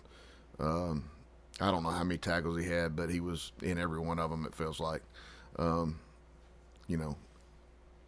So I don't know that we're going to leave him there. I think we might, but he was all over the place. I guess the good news about it is he gives you that option now, right? You know that you can do that. He does, and he and Evangelist Brooks were just that's probably the best 2 linebackers we've had, tandem in a while. So let's talk about staying the course. I think that you've got pieces to the puzzle. We've talked about this before. Stay in the course and understanding, do what you're supposed to do. Right. I mean, we've struggled offensively, not moving the ball. I mean, we've moved the ball on everybody we've played. We've struggled by self-inflicted wounds. And if we want to make the playoffs and we want to do something, then we've got to figure out a way to nip those things in the bud and stop hurting ourselves. Like I said, we've moved the ball on everybody pretty much, but we can't seem to get out of our own way sometimes. But Brendan's playing really well. Malik Hicks and Jalen both caught the ball well last night. Rashawn Odell's playing really well. But we're going into next week and we're going to have to look at some things, and we're going to have to we may have to make some changes and shake things up a little bit and do whatever's best for the football team, and we're going to have some hard conversations, but that's life, right? Hey, exactly. That's exactly right. What we had touched on earlier with one of the other coaches. So it's not about reinventing the wheel here. No. It's just about fine tuning a few things. Yeah. I mean, I listened to Creasy's interview earlier, and he said, if we can get a couple of guys fixed on defense, we can be really, really good on defense, and because our kids do fly to the ball, and we're physical, and we just got a couple of things we've got to tighten up on that side, and we could be really good over there.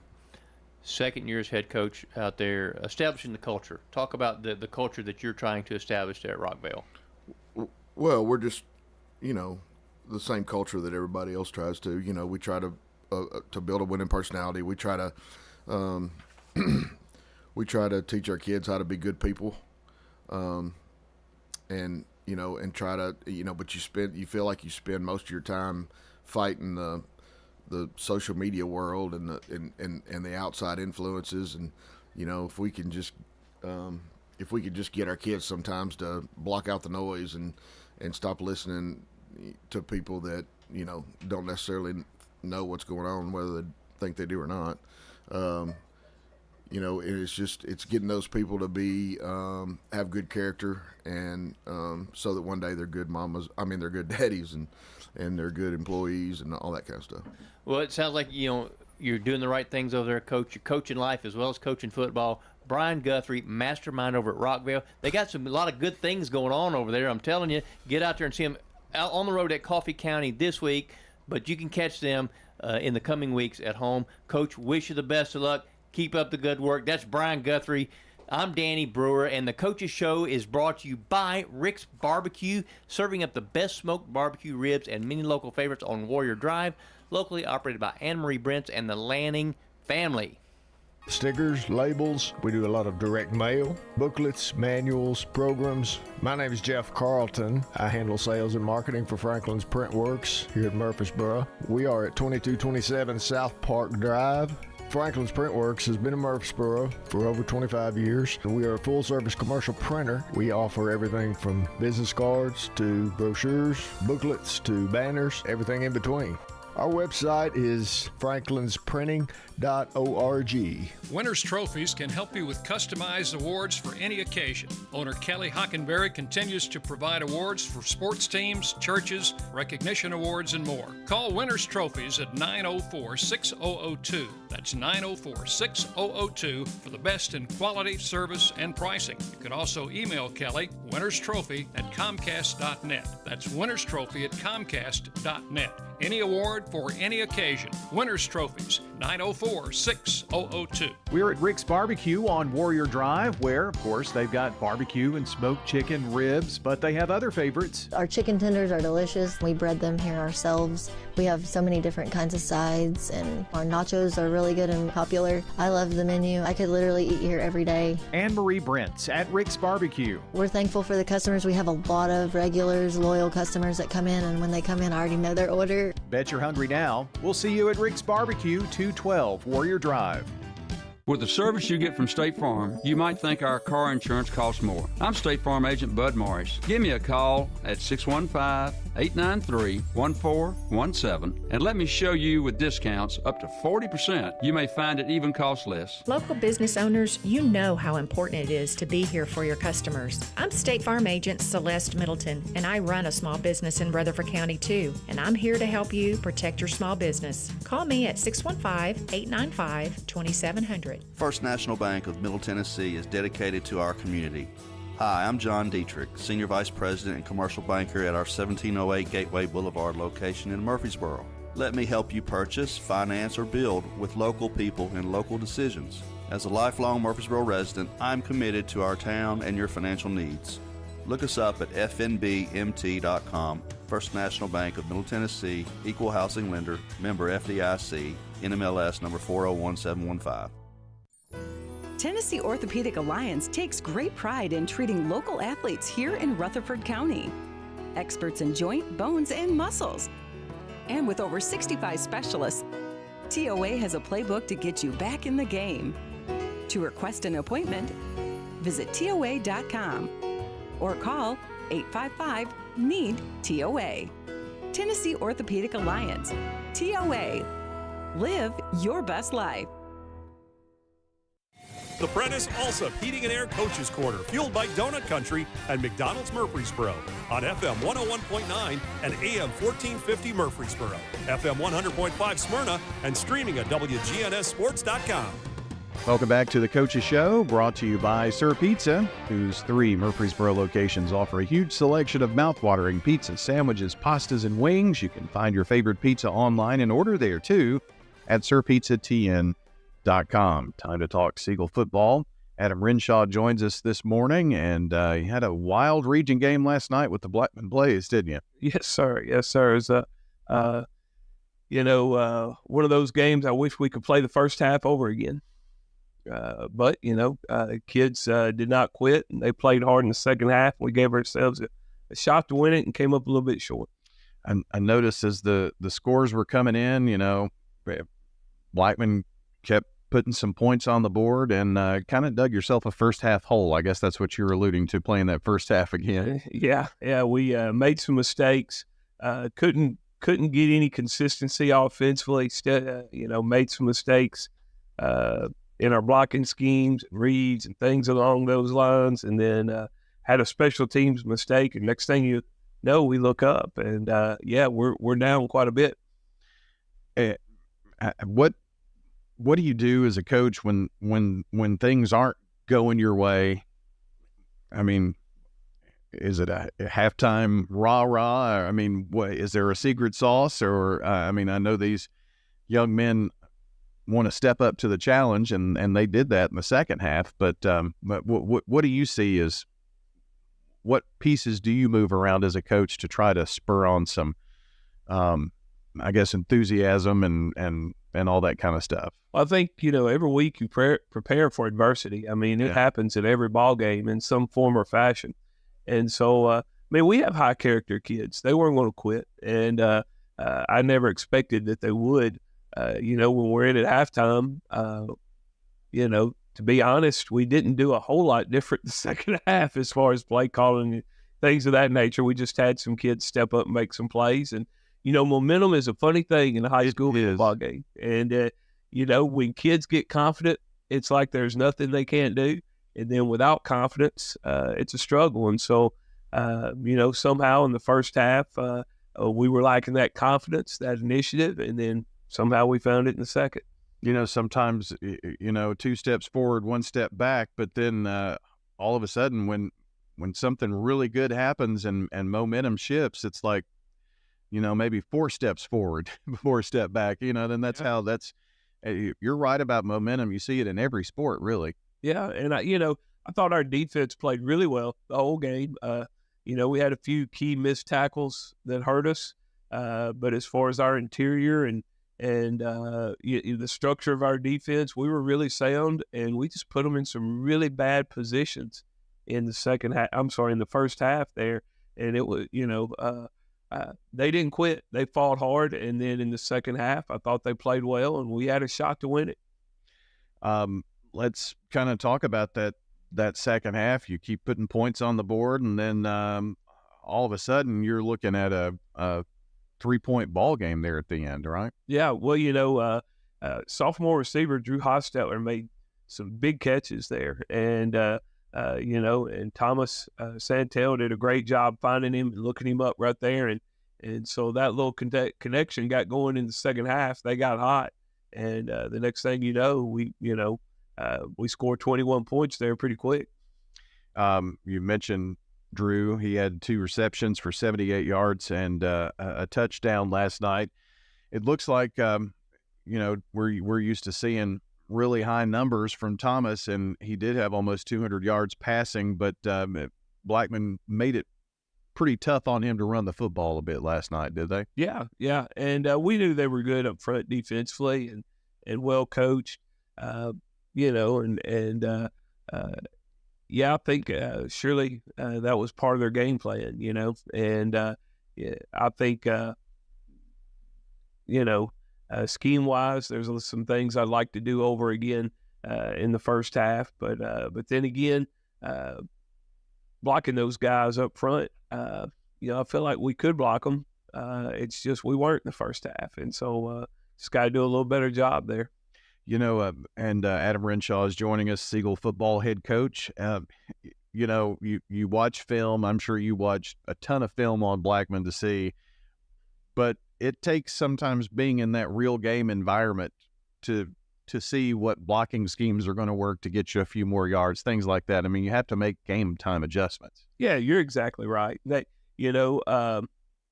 don't know. Football is a weird sport. You spend the entire week going over all these schemes in your head and poring over them, and I can't, all the scrap sheets of paper with X's and O's on them that coaches have around them all week long. But once we kind of figured things out in the second half, I think we figured out we can handle them. We got some really good players up front, and our kids are well coached. And again, just like to have that first half back. You see some coaches. We've been doing this for a long time. I see coaches up here sometimes, writing stuff out on napkins. You got X's and O's and arrows going everywhere, and it's always trying to come up with that one play that might get you a few extra yards, right? Oh, yeah. And it's it's kind of weird because that plays out so different on grass sometimes. Yeah. That aerial view of what you've drawn there sometimes is a little tougher there. So, Adam, a region game last night, and as we approach fall break, and of course we've got well over halfway of the season now, there's still a lot for your Siegel Stars to play for, and a week coming up this week that I know you want some good preparation. You're going to have a short week, and you got one of your biggest rival coming in. Yeah, well, we got to take what we did in the second half, and we got to build on that, especially offensively. I thought, our kids responded well to what we needed to do to give ourselves a shot. And the next thing you know, we literally are approaching their red zone with a chance to win it. We need to take those positives and we need to roll on. We got the majority of the district games are left. We're 1-1 in the district right now, and we got a short week and a fine Oakland team coming over to Siegel High School. I want to go back to something that you said a minute ago about how you're working all during the week and drawing up plays on scrap paper and all that. This is also a sport where you've got many days to either relive what happened or work toward moving forward. And, if you spend too much time reliving what happened, especially if the result didn't go your way, that next game may be tough too. So you've got to put this behind you. Yeah, you're exactly right. And, at the end of the day, this is high school football. There's a lot of ups and downs with it. But we've had a lot of positive things happen at Siegel High School in the last year.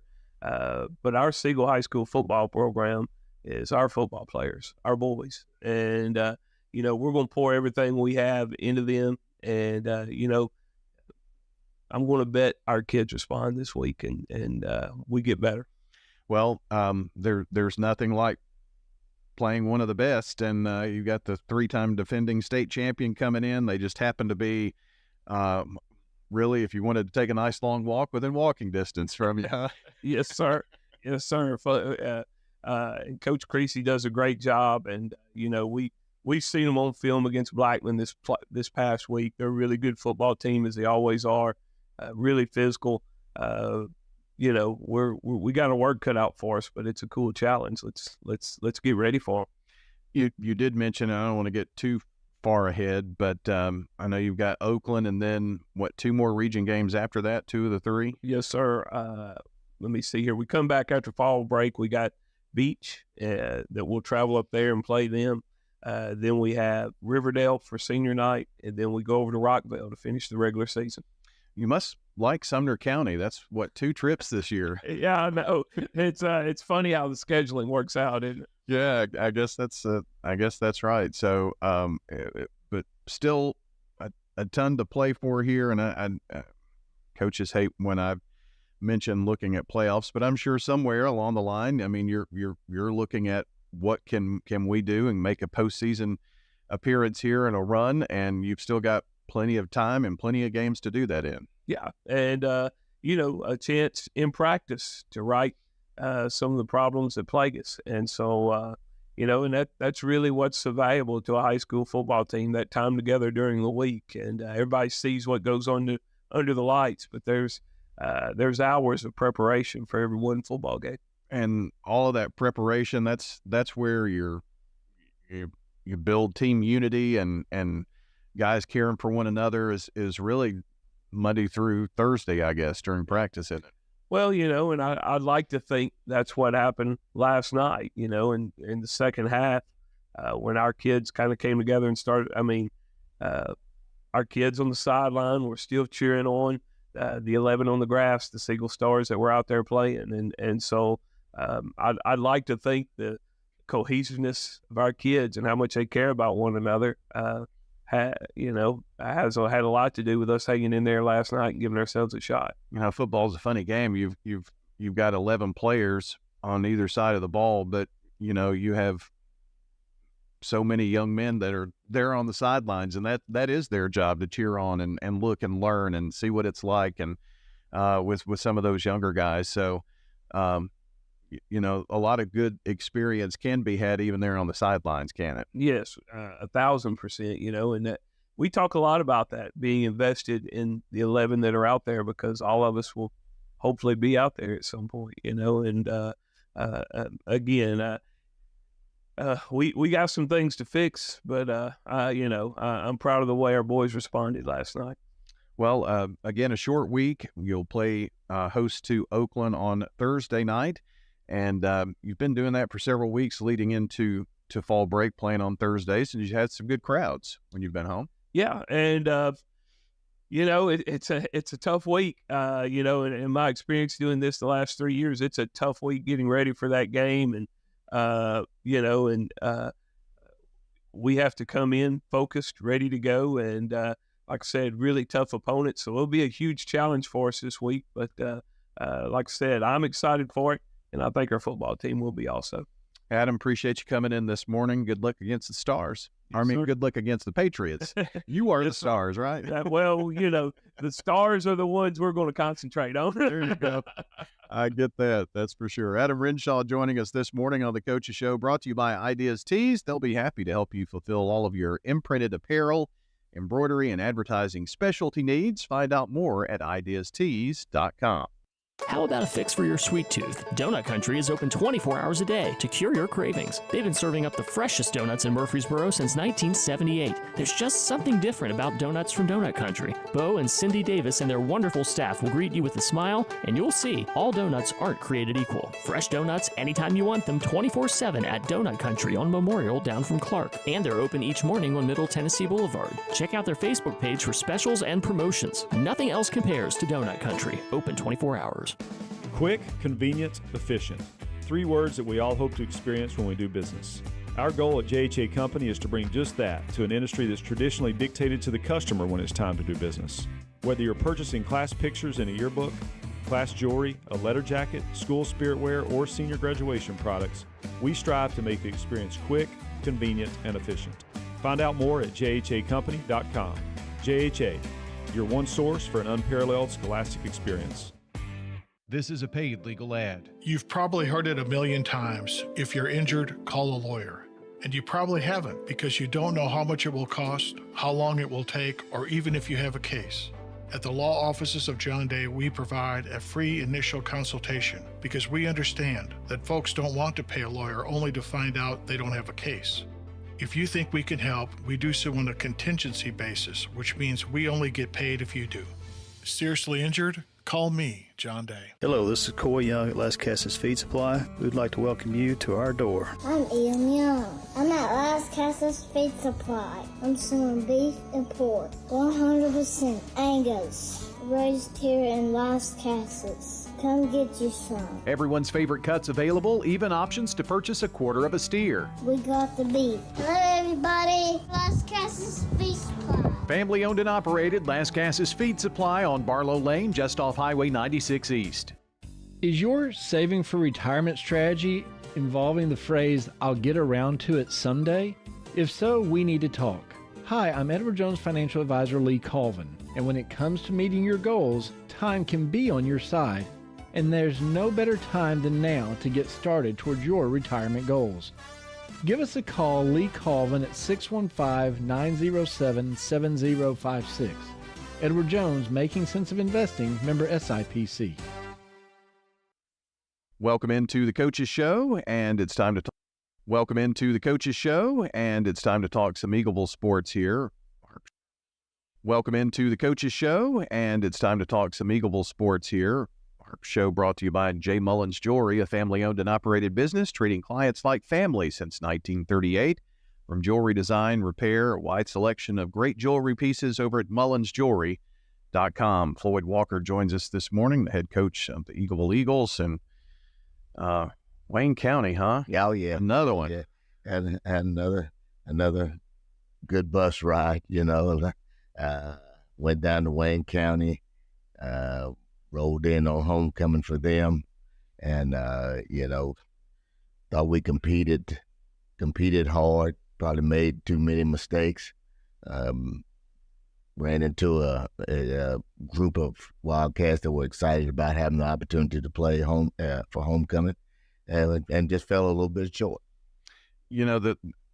It's games like that, Coach. I'm sure that you look here and there, and a play happens differently here, or there's a block there. That's a one-score game. I'm sure you're left with that, aren't you? Yeah, when you go, it's a one-score game, you kind of reliving in this, and there's a lot of different points and times and opportunities and everything like that you look back on, and you kind of nitpick everything when it comes down, when you're involved in a game like that. But at the end of the day, the worst part that you feel about the game is when you look in your kids and you know that they've attempted to give everything that they have to try to achieve success, and you've got to sit there and you try to comfort them. You don't try to sugarcoat it. You don't try to make add a silver lining to it or anything like that, because again, there's no moral victories in life. But it's one of those deals to where you feel for the kids. You feel for the kids and the amount of time that they've invested in practice and lifting weights and training, trying to get ready and prepare for a ball game, and you fall short. You blowouts sometimes it's a little bit easier to get over than a loss like this. Got off to a great start there. First quarter, you kind of owned that quarter. We did. We got off to a fast start and everything. I thought Will Becker and the kids offensively did some things that allowed us to put some points on the board early. I thought our defense played hard, attempted to be physical against a physical running, thick. When I say thick, kind of bigger offensive line that we've become accustomed to. But I thought the first quarter we couldn't ask for anything better. Well, after that, the halftime score was 16-14, and I text your wife, who is gracious enough to send me scores, and I said, we need another 2 quarters like the first in the second half. We could have used those. We could have used those, but you tip the cap to Wayne County. They settled down. They were able to battle back, put some points on the board, take the lead, and they ended up maintaining it. And they did a good job controlling the football on the ground. We made some adjustments defensively that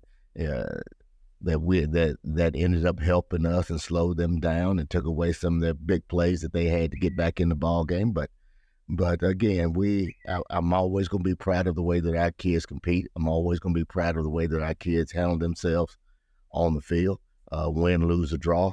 And I can't ever complain about that. You wish that you had one more point than your opponent. It's a life learning lesson that we don't always get what we want.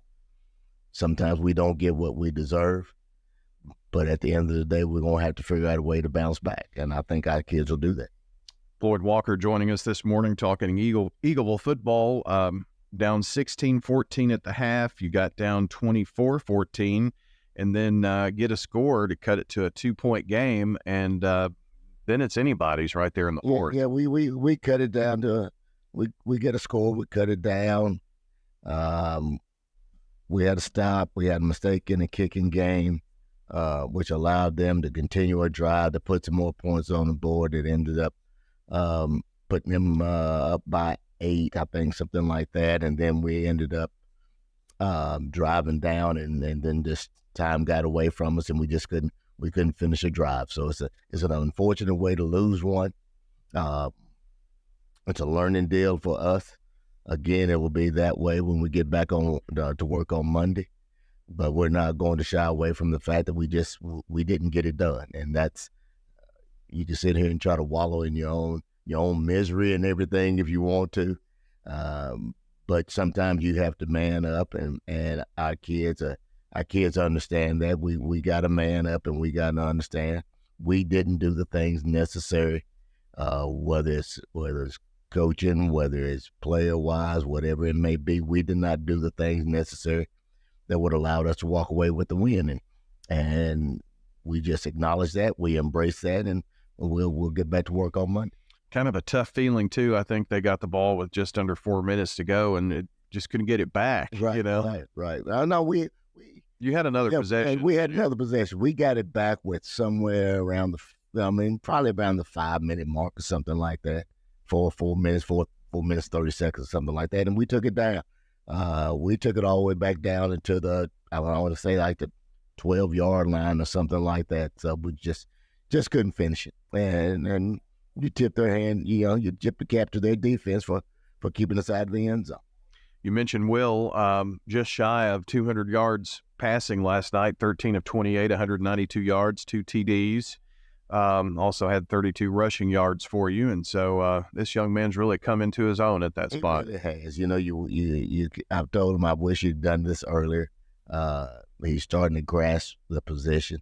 I thought kids around him made plays for him that would allow those stats to be what they were. And he's growing. He's growing as a quarterback, and he's starting to understand coverages and defenses and what pressures are coming from. And I'm happy for him. He's a great kid. He's having a good time playing. He's enjoying his teammates. He's made a lot of new friends, and which I think is outstanding when you can take a kid from another school, walk him into an environment that he's never ever been into, and the other kids embrace him and then enjoy being around in his company. That says a lot about his kid. The kid says a lot about the kid's family, but it also says a lot about our kids at Eagleville as well. Let's see, Caleb Snitzer had carry for 45 yards and a touchdown. Elijah Ferns with 6 catches for 70 yards and a TD, and Cruz Giles with 1 catch for 59 yards. And pretty good night for all 3 of those on the offense. Yeah, I mean, we had a lot of people that made the stat sheet and everything. I think Marshall Spann on defense had about 10 tackles. A lot of kids had 7 or 8, but we had some kids that did some productive things. I'll never knock our kids for the effort and the production that they put out on the field. But what we'll do is we'll just have to clean it up some.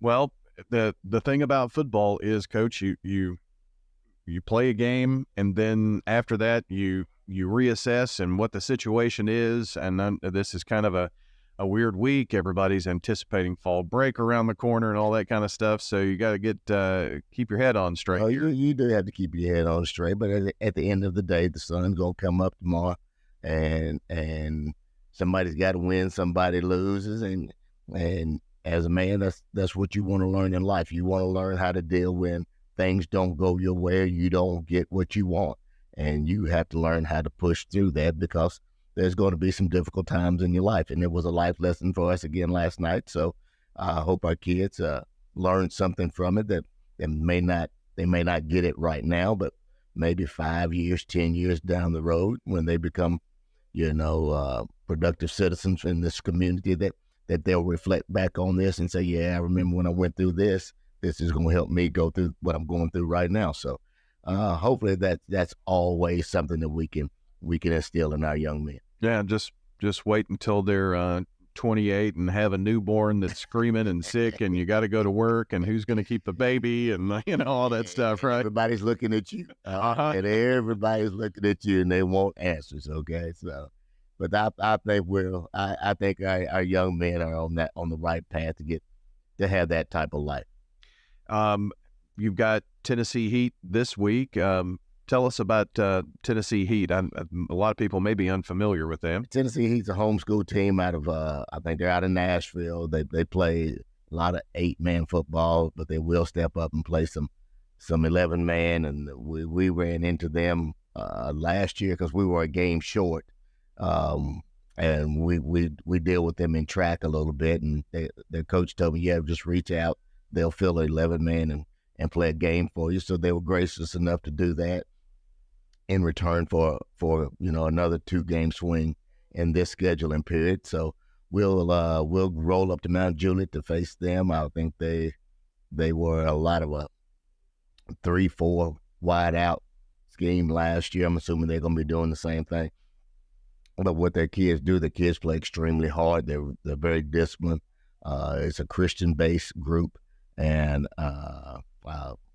it'll be another good night for our kids. Hope. Well, you've got that game, and then it's a sprint to the finish. I mean, it's your playoff lives kind of hang in the balance with that. It does, but again, it's one of those things we've not talked about the playoffs because our mantra has kind of been just let's be where our feet are. Let's be where our feet are. Let's try to take it one snap, one play, and one day at a time, and whatever happens down the road just happens down the road. But we've got to just handle one snap, one play at a time, and just go about our daily grind. Well, I'm sure that that daily grind for you and the coaches is this weekend. You got everything ready for Monday from the kids. Starting when I leave here. Yeah. Okay. There's laundry to be done, right? Laundry to be done, film to be broken down. I tell the kids, hey, man, this time of year is very little sleep and it's 7 days a week. So that's kind of the grind that the coaches are on. A lot of coaches around the state, around the country on that same type of grind. But we do it because of the kids. The kids deserve our very best, and that's what we intend on giving them. I was talking to a basketball coach about going through that and tournaments and all that kind of thing.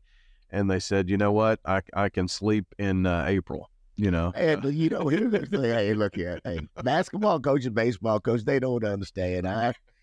They get beat. They play the next night or the next day. All right, I got 7 days that I got to brew over. I got 7 days, so but we're gonna get this taste out of our mouth starting on Monday.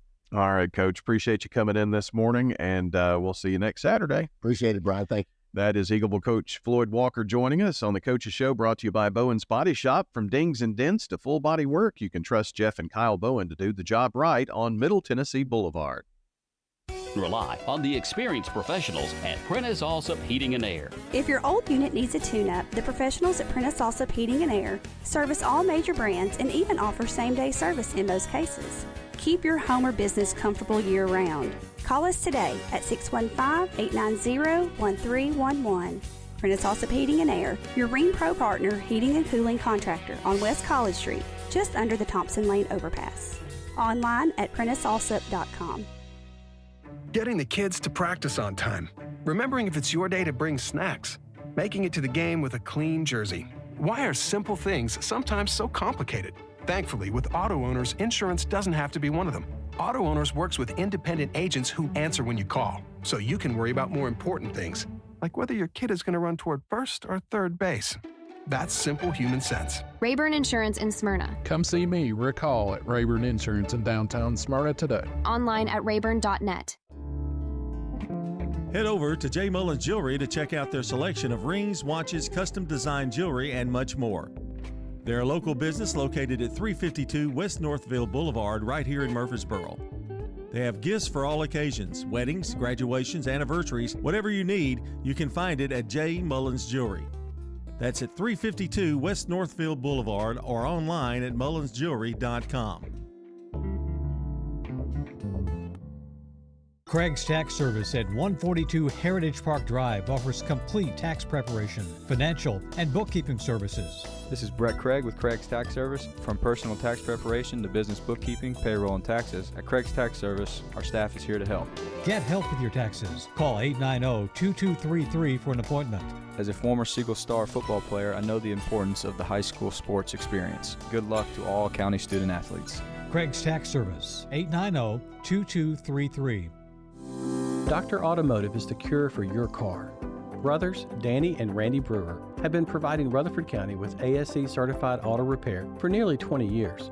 You'll receive courteous and friendly customer service every time. Why? Because we grew up here and you are our neighbors. Foreign and domestic auto repair and maintenance on Hazelwood Drive in Smyrna, just off I-24. SmyrnaAutorepair.com. 615-220-0971. Just ask for Danny. Meet Little Caesars Thin Crust Pizza with toppings all the way to the edge and a crispy crust. I love you, Cindy. Sorry, but that commercial voice guy was right. I only love thin crust. Ouch, Billy. Put on your fancy pants and sashay into Little Caesars for the Fanceroni Pepperoni. With over 100 crispy old-world pepperoni and cheesy crust edge, you'll be saying fancy words like indubitably or crochet. Walk in and walk out for only $9.99. Little Caesars in Murfreesboro on Memorial, Warrior Drive, South Rutherford, and Old Fort. Pizza. It's time to talk MTCS sports. It's Cougar Corner, fueled by Donut Country and McDonald's Murfreesboro. Presented by Tennessee Orthopedic Alliance. TOA, live your best life. Online at TOA.com. We're joined by Middle Tennessee Christian School coaches to talk about their most recent games and their upcoming opponents. It's time to talk orange and white on MTCS Cougar Corner.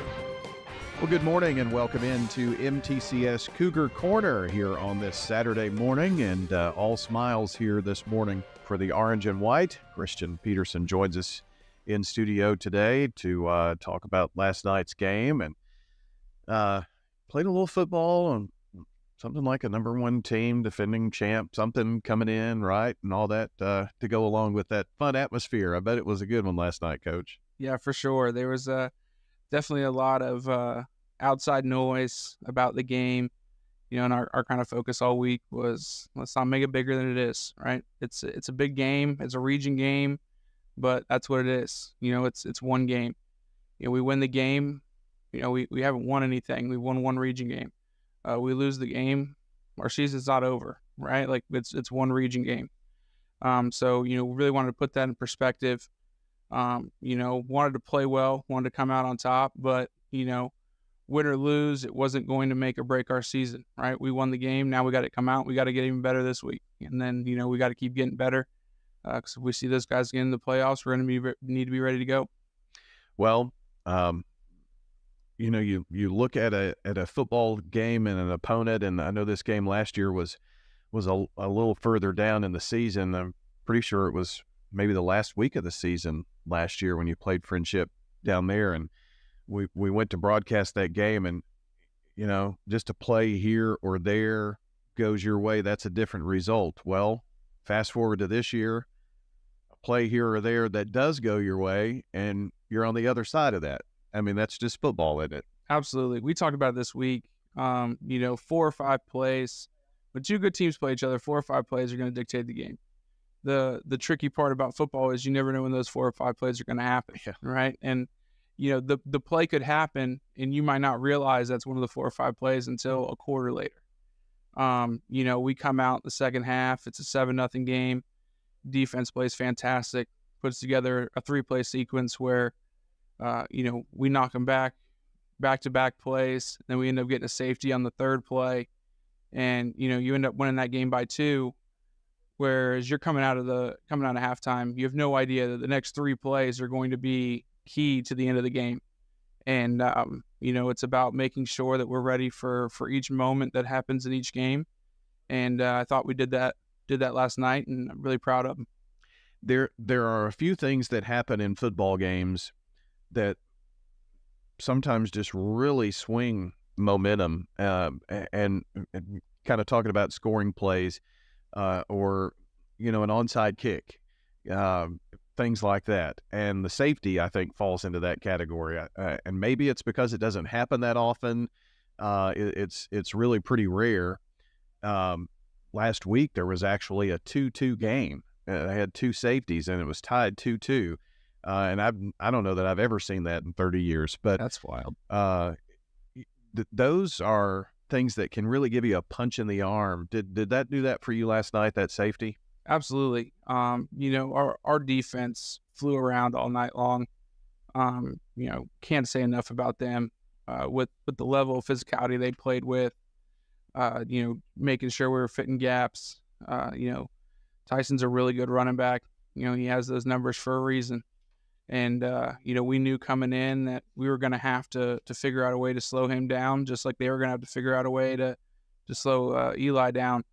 I thought we did a really good job. And again, I think the being able to refocus and come out in the second half ready to play with the same intensity that you want to start a game with was huge for us. and we come out and get that safety, and then then that kind of gives us that 2-score lead and kind of changes the complexion of the game a little bit. You mentioned Tyson Wolcott. He had 149 of their 182 yards rushing. So, I mean, you had your hands full with him all night, it sounds like. Absolutely. Yeah, I think they gave him the ball 36 times. We knew they were going to ride him, and, they should. He's a really good football player. We challenged our defense all week to make sure that, listen, he's going to get some yards.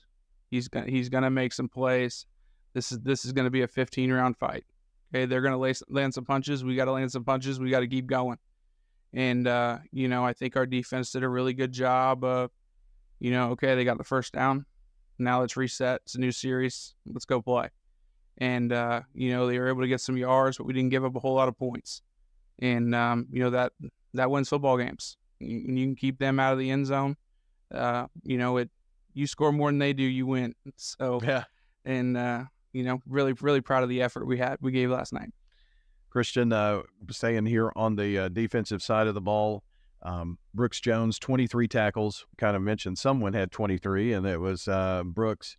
13 tackles for Jackson Highfill. He also had a forced fumble.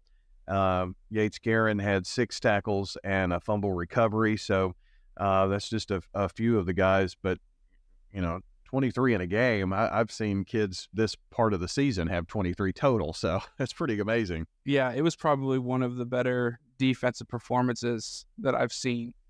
He was flying around the whole game.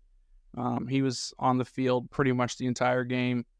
And again, he doesn't make all those tackles if the D-line isn't doing their job, right? The D-line did a really good job of staying in their gaps, not getting too far upfield, and letting our linebackers flow. And then, Jackson Highfill, Seth Harris, Owen White, Briggs Boyd, Braden Box, all those other linebackers in there, all doing their job. Brooks ended up with the tackles, but that doesn't happen if we don't have everybody in the 11 doing their job and playing their role. This was one of those games. You hear a lot about Wolcott.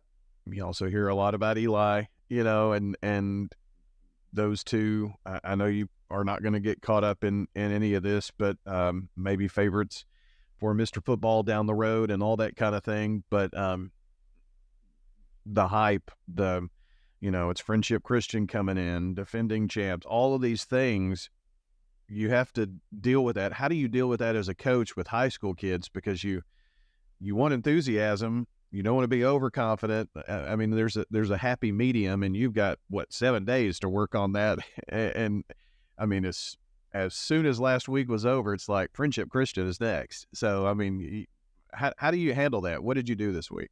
Really, I mean, it's a testament to our seniors, right? And, we talk about it all the time. In games, it's got to go, all right, whatever happened on that last play doesn't matter anymore. Now we got to go to the next play. It's really that same thing from game to game, right? We won, cool. Like, now let's go. We got to go focus on Friendship, right? Now we beat Friendship. All right, cool. Now we got to go focus on South Pittsburgh. We talked about at the end of the game too. Like, it's a big win. It's a big region win. But that our goal isn't to win one region game. We've got to go keep getting better, and we've got to keep building on it, and we got to make sure that we don't walk around all next week, going, oh well, we're the best team ever, right? Now it's time to refocus and let's go play South Pittsburgh, and now we'll get the number 1 public school in Single A. They're a good football team. It'll be a good challenge for us. I think it's gonna be a great environment. But really, that's what it comes down to is we have really good senior leadership that understands what the goal is, and not to make one game bigger than what it is. It's a long season, and really, you just want to be playing your best football when you get to November. Christian Peterson joining us here on MTCS Cougar Corner this morning. I could spend a long time looking at stats, and stats tell a big part of the story.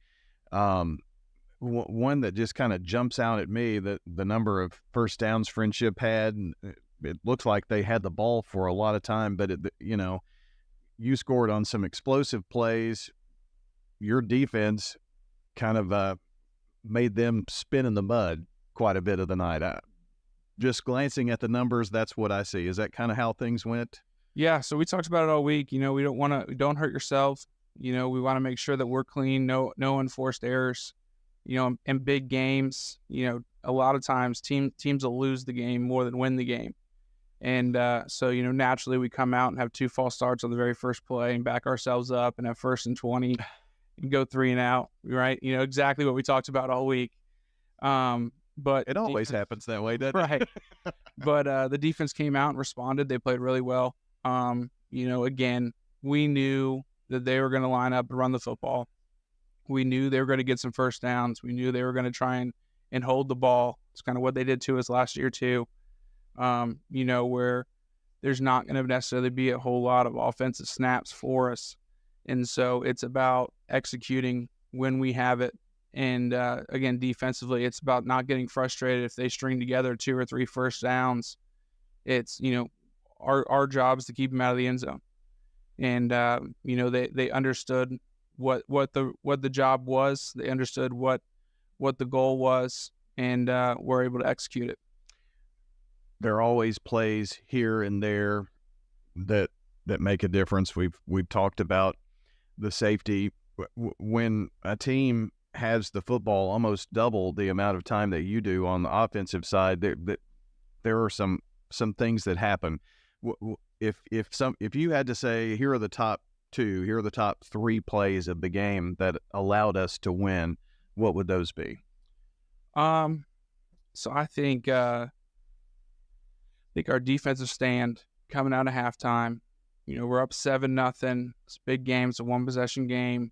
Friendship's about to throw everything they got at you, come out and try and tie it up.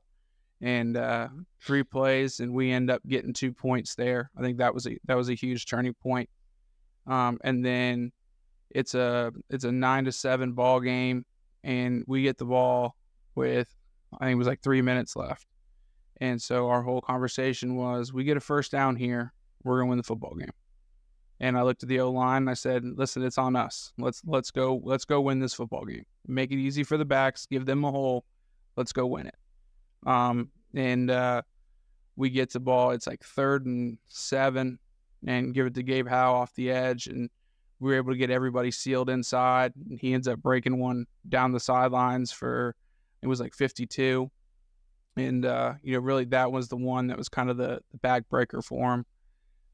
They end up taking it down and scoring again with like 30 seconds left, but really that was the play there that kind of, I felt like, put us in that where we're good. We've got the game now. Now we just got to play smart. Don't give them anything easy.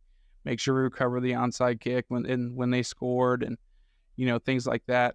Just do the little things right, and we'll be able to come out on top. I mean, you may not, I'm sure you weren't thinking Gabe's going to break a 50-plus yarder here, but if you can move the ball and keep the ball away from Friendship Christian, rattle off a couple of first downs, you win the ball game.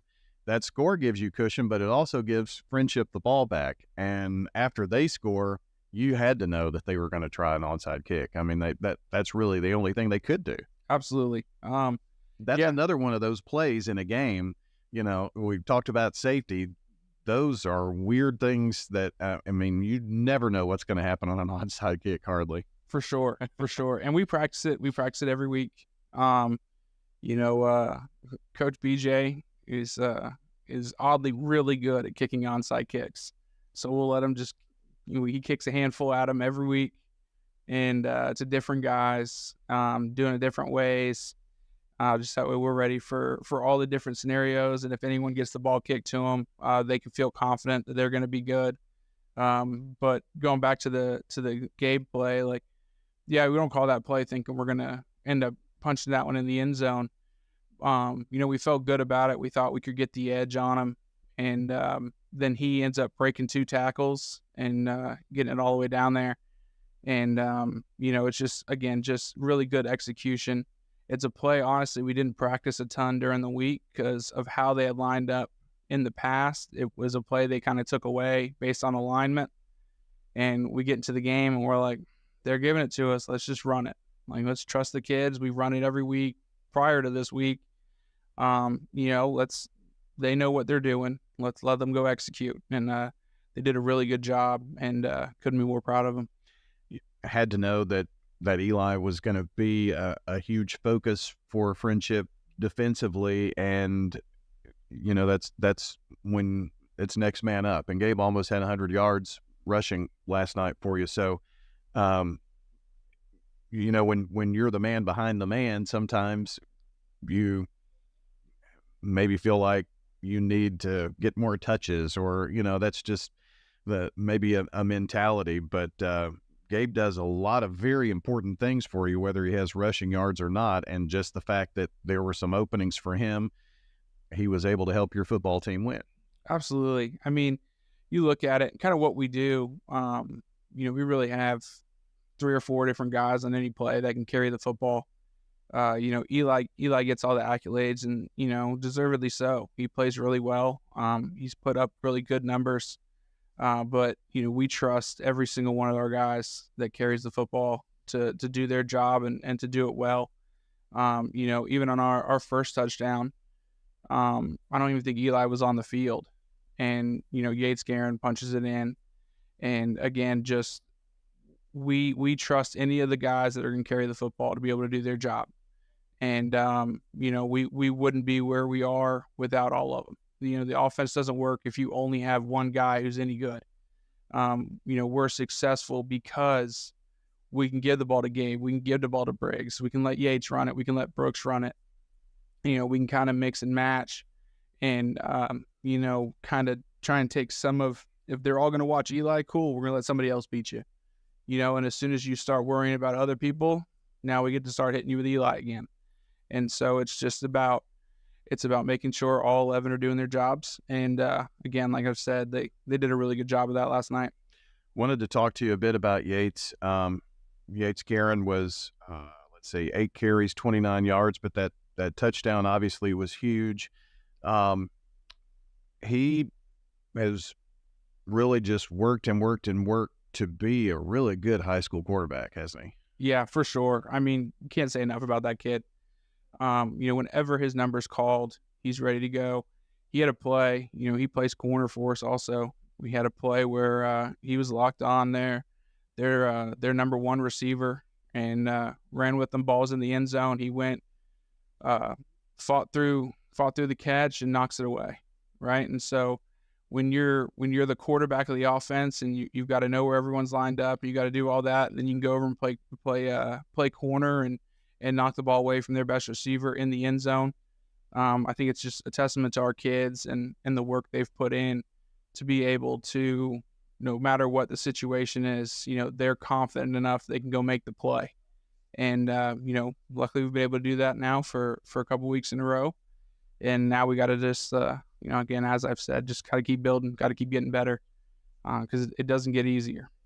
Well, let's kind of talk about that in transition. All the hype, everything happens, ball game's over, you win the ball game by 2. That wasn't the state championship last night, was it? Correct. Yeah.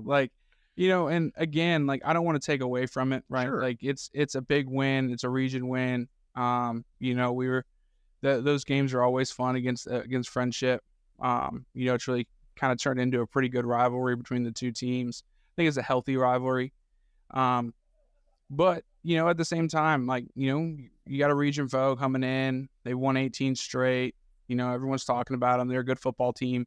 It feels really good to win that game, but we still have 3 more region games on the schedule. And so, we've got to make sure that we prepare for South Pittsburgh this week, and then for each of our region opponents when we come back from fall break, and make sure that this isn't the peak of our season, right? We don't want this to be the peak, right? We want to keep going up the mountain. We want to keep gear up, keep growing, and make sure we put ourselves in a good position. Well, one thing that a game like that will do for you, Friendships played with, the X on their back, and now that's squarely on you guys. For sure. Now we've got to handle, everyone telling us, that we're great, right? Because that's what's going to happen. Everyone's going to tell us that we're great and that, we're the best team ever and all that stuff. And, that's a testament to the kids. They've earned that right to have all those people say all the great things about them, but we've got to make sure we handle it the right way. We've got to remember all the work that it took to get to this point. And if this is the best we are all year, then we're not going to hit our goals at the end of the year. We've got to make sure that we just maintain that same work ethic and the same effort, the same energy that we've been playing with for the first 6 weeks of the season has got to continue through the rest of the regular season and into the postseason. Well, it begins with a very tall order here this Friday night. You going on the road to South Pittsburgh, so it's not like it's just across the street or down the road. It's a pretty good little trip, and always a very tough team to play. They seem to always be in the mix. Yeah, for sure. I mean, they're the number one team in the public school single A. They're a good football team. I think it's from everything I've heard, it's going to be a fantastic environment. I'm really looking forward to getting down there and playing there. I think it's a great opportunity for our kids. I always like going and playing people that aren't necessarily in our classification, or people that we don't normally play a whole bunch. I think it's good for the kids to get to go out and play other people and see different places and see how other people do things. And, kind of similar to our trip down to Florida, right? Like to go play somebody else and they're going to do things completely different than what we see on a normal week-to-week basis. And I think it helps us be prepared for anything we might see in the postseason. We're going to see, we just saw the best in private school single A. Now we're going to go see the best in public school single A. And, we'll play the best we can. And, hopefully we come out on top in that one. But again, like one game's not going to make or break the season, right? It's the same mindset we had for friendship. We need to come out, we need to play hard and play physical. And, and just make sure that we're better this week than we were last week. Coach, congrats on the win last night. Thanks to all those fans who came out. I know that fired up your guys. Just, what a high school environment. I can't remember if we said this at the beginning of the show or before we went on the air, but, these are games that become legendary in the minds of these kids, and in 10, 15, 20 years they're gonna remember the night, and the fans made it very special. Oh, for sure. Best fans of Tennessee, no doubt about it. They were loud all game. They were in it. Hats off to friendship. They brought a bunch of people. All right, they were loud. That's what high school sports is supposed to be about, right? Like it was two sides. Every single play, giving everything they've got to try and win a football game. And those are the fun ones. Those are the ones that you practice for all the time. You put in all the hard work for, and it's what makes high school sports special, right? It's really the last time for anybody that even gets to play at the next level. It's the last time that you're going to know the majority of the people in the stands, and it's just different. Friday Night Lights it's different than anything else. It's different than college. It's different than NFL. Obviously the numbers of people there get bigger as you go to the next level, but it's not the same. Yeah. So it's cool when you can look to your home side and 90% of the people sitting in the stands and they're all rooting for you, as a person as well as a football player. And it's a cool experience and something I genuinely enjoy. Coach, again, congrats, and we'll check you out next Saturday morning after the road trip to South Pittsburgh, and looking forward to it, and good luck in that one. Appreciate it. Christian Peterson joining us this morning here on MTCS Cougar Corner, presented by Tennessee Orthopedic Alliance, our friends over at TOA. A break for messages, and we'll take a look at the scoreboard and wrap up the show in just a moment. Middle Tennessee Christian School, training for eternity. People love to see us on the schedule when they have a home game because our fans show up. MTCS President Matt Tiller. The way we travel is just phenomenal. Our parents and our community are fully engaged in our school. When we compete, we're trying to do it in a way that honors God. We want to win. We also want to do it in a way that pleases Him. Providing Christian values and academic excellence in a nurturing environment. That's Middle Tennessee Christian School. Invest in the future of your child. Find out more at mtcscougars.org. Dr. Russell McKissick of Tennessee Orthopedic Alliance talks about the grassroots effort in our local schools to ensure proper care for players. To make sure our teams are covered here locally, be there for our trainers. Yeah, it's a passion that we have to try to take care of our athletes here in town and be there just to keep everybody playing as healthy and as best they can. From a community standpoint, one of the most important things you do at TOA, I'd guess. I think it's definitely a way to pay back to our community, just to be there for them and watch some great sports too. Tennessee Orthopedic Alliance, TOA, live your best life. Middle Tennessee Christian School, training for eternity. We're going to be an educational institution that teach Bible every day. Every subject we teach, we're going to teach through a biblical perspective. In every aspect of our school, we're going to do it through a Christian perspective. MTCS President Matt Tiller. That also means that everything we do, we have to be excellent. We feel like Christ calls us to excellence. And so that means we have to be excellent academically. That means we have to be excellent athletically, because that's what God calls us to. It's a great place to be. Invest in your child's future in an environment that fosters Christ-centered values. To find out more, visit mtcscougars.org. It's MTCS Cougar Corner, fueled by Donut Country and McDonald's Murfreesboro. Presented by Tennessee Orthopedic Alliance. TOA, live your best life. Online at TOA.com. On FM 101.9 and AM 1450 Murfreesboro, FM 100.5 Smyrna, and streaming at WGNSSports.com. Welcome back into MTCS Cougar Corner this morning. Certainly glad to have Christian Peterson join us. If you missed any of that interview or came in a bit late, we'll have the podcast up here pretty shortly. And also here this morning on Cougar Corner, we like to take a look at some of the other sports from the week, and got lots of volleyball to talk about. The MTCS Lady Cougars are 35-1. Had a great week this week. Started off the final week of the regular season with another straight set victory over BGA. And in that, Lily Watson had 12 kills, 3 digs, 2 blocks, and 2 aces. Addison Burks with 21 digs, 2 assists, and an ace. Anna Clay Shirley with 9 kills, 13 digs, 31 assists for Haley Hudson, along with 8 digs and a kill. Jessie Pierce with 1 ace and 11 digs. It was Jada Burns with 8 kills, 3 digs, and a block. Maddie Moore with 4 kills, 2 digs, 1 block, and Maddie Box with 2 aces, 2 digs. Addison Sane with 2 kills and 4 digs on Monday versus BGA. Lady Cougars JV team, 2-set defeat on Monday. But on Tuesday, let's see, yes, that's right, Tuesday, another straight set victory for MTCS, and 27 consecutive victories with the win over the Webb Feet. 34-1 after Tuesday's matches with Webb. Anna Clay Shirley, 18 kills, 9 digs. It was Haley Hudson with 41 assists, 5 digs, 2 kills, and 2 aces. Jessie Pierce, 17 digs and an ace. Lily Watson with 10 kills, 1 block, 1 ace, 1 dig. Addison Burks with 13 digs and an assist. Maddie Box with 10 digs and 3 aces. Maddie Moore with 6 kills and a dig.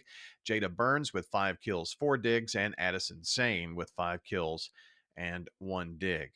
So that is how things went on Tuesday.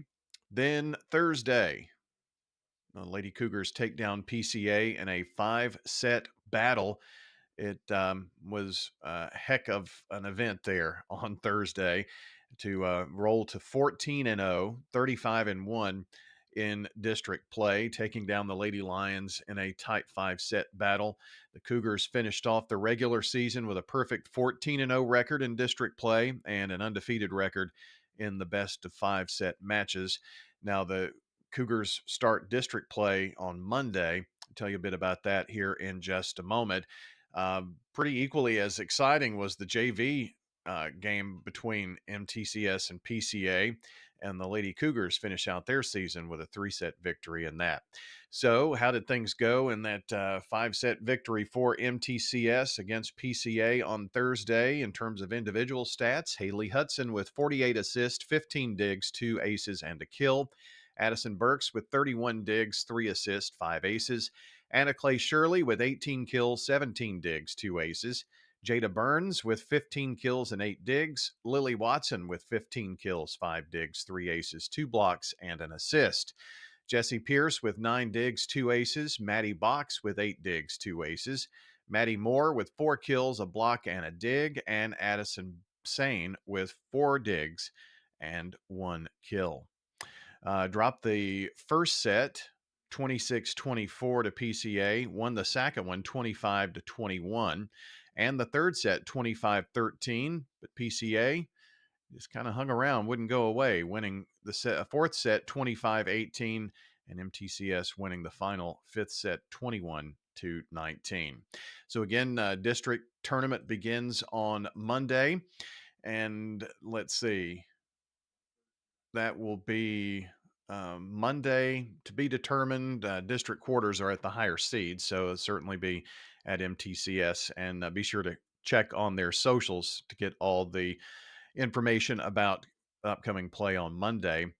And want to say congratulations and good luck to the competition cheer teams as they head to Ravenwood this weekend as well. Coming up on Monday, outside of that volleyball, soccer, middle school soccer will travel to Pope John Paul II in Hendersonville. Cross country middle school girls and boys at the Hermitage, along with varsity girls and boys. On Tuesday, varsity soccer will host Marshall County. And again, volleyball continuing through the week. Tennis, middle school girls and boys tennis taking on Stewart's Creek Middle at home.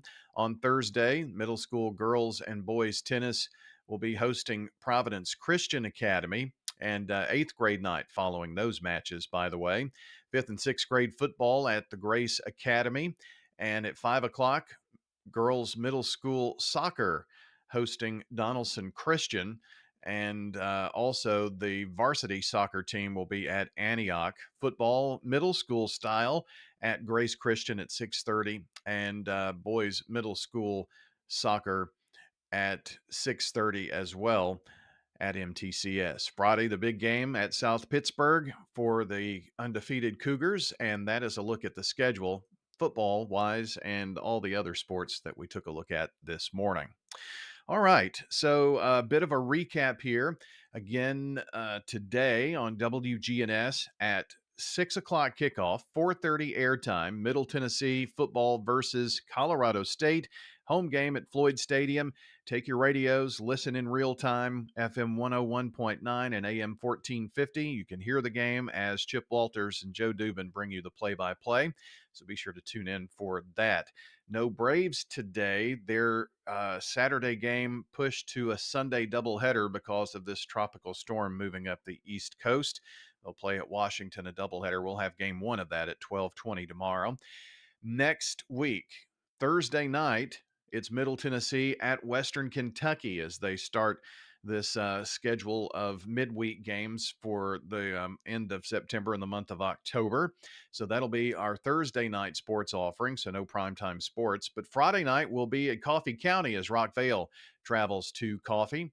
We'll have pregame at 6 with Murphy's matchup, 6:30. The primetime sports countdown to kickoff, sponsored by the law offices of John Day. Kickoff at 7 o'clock. John Dinkins and Rod Edwards will join me, and that will take us into next Saturday morning for the Prentice Allsup Heating and Air Coaches Corner and MTCS Cougar Corner. After next Saturday, we've got fall break for Rutherford County Schools and MTCS, and also we're going to take off on Saturday, the 7th of October. So the end of fall break, no coaches show, no Friday night game either during that week. And then we'll be back at it to see what happens in weeks 9, 10, and 11 before we talk playoffs. All right, a look ahead this morning. Thanks for being here with us. Want to thank John Dinkins and Danny Brewer, my co-host today, and our producer, Dalton Barrett, being assisted by producer in training, Noah Seiler. So appreciate you joining us here today. Have a great Saturday. We'll see you back next Saturday morning for another edition of MTCS Cougar Corner.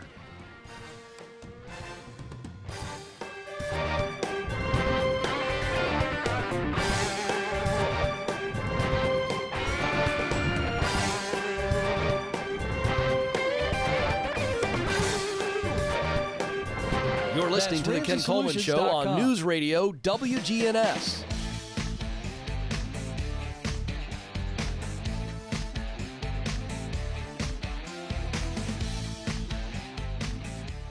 Welcome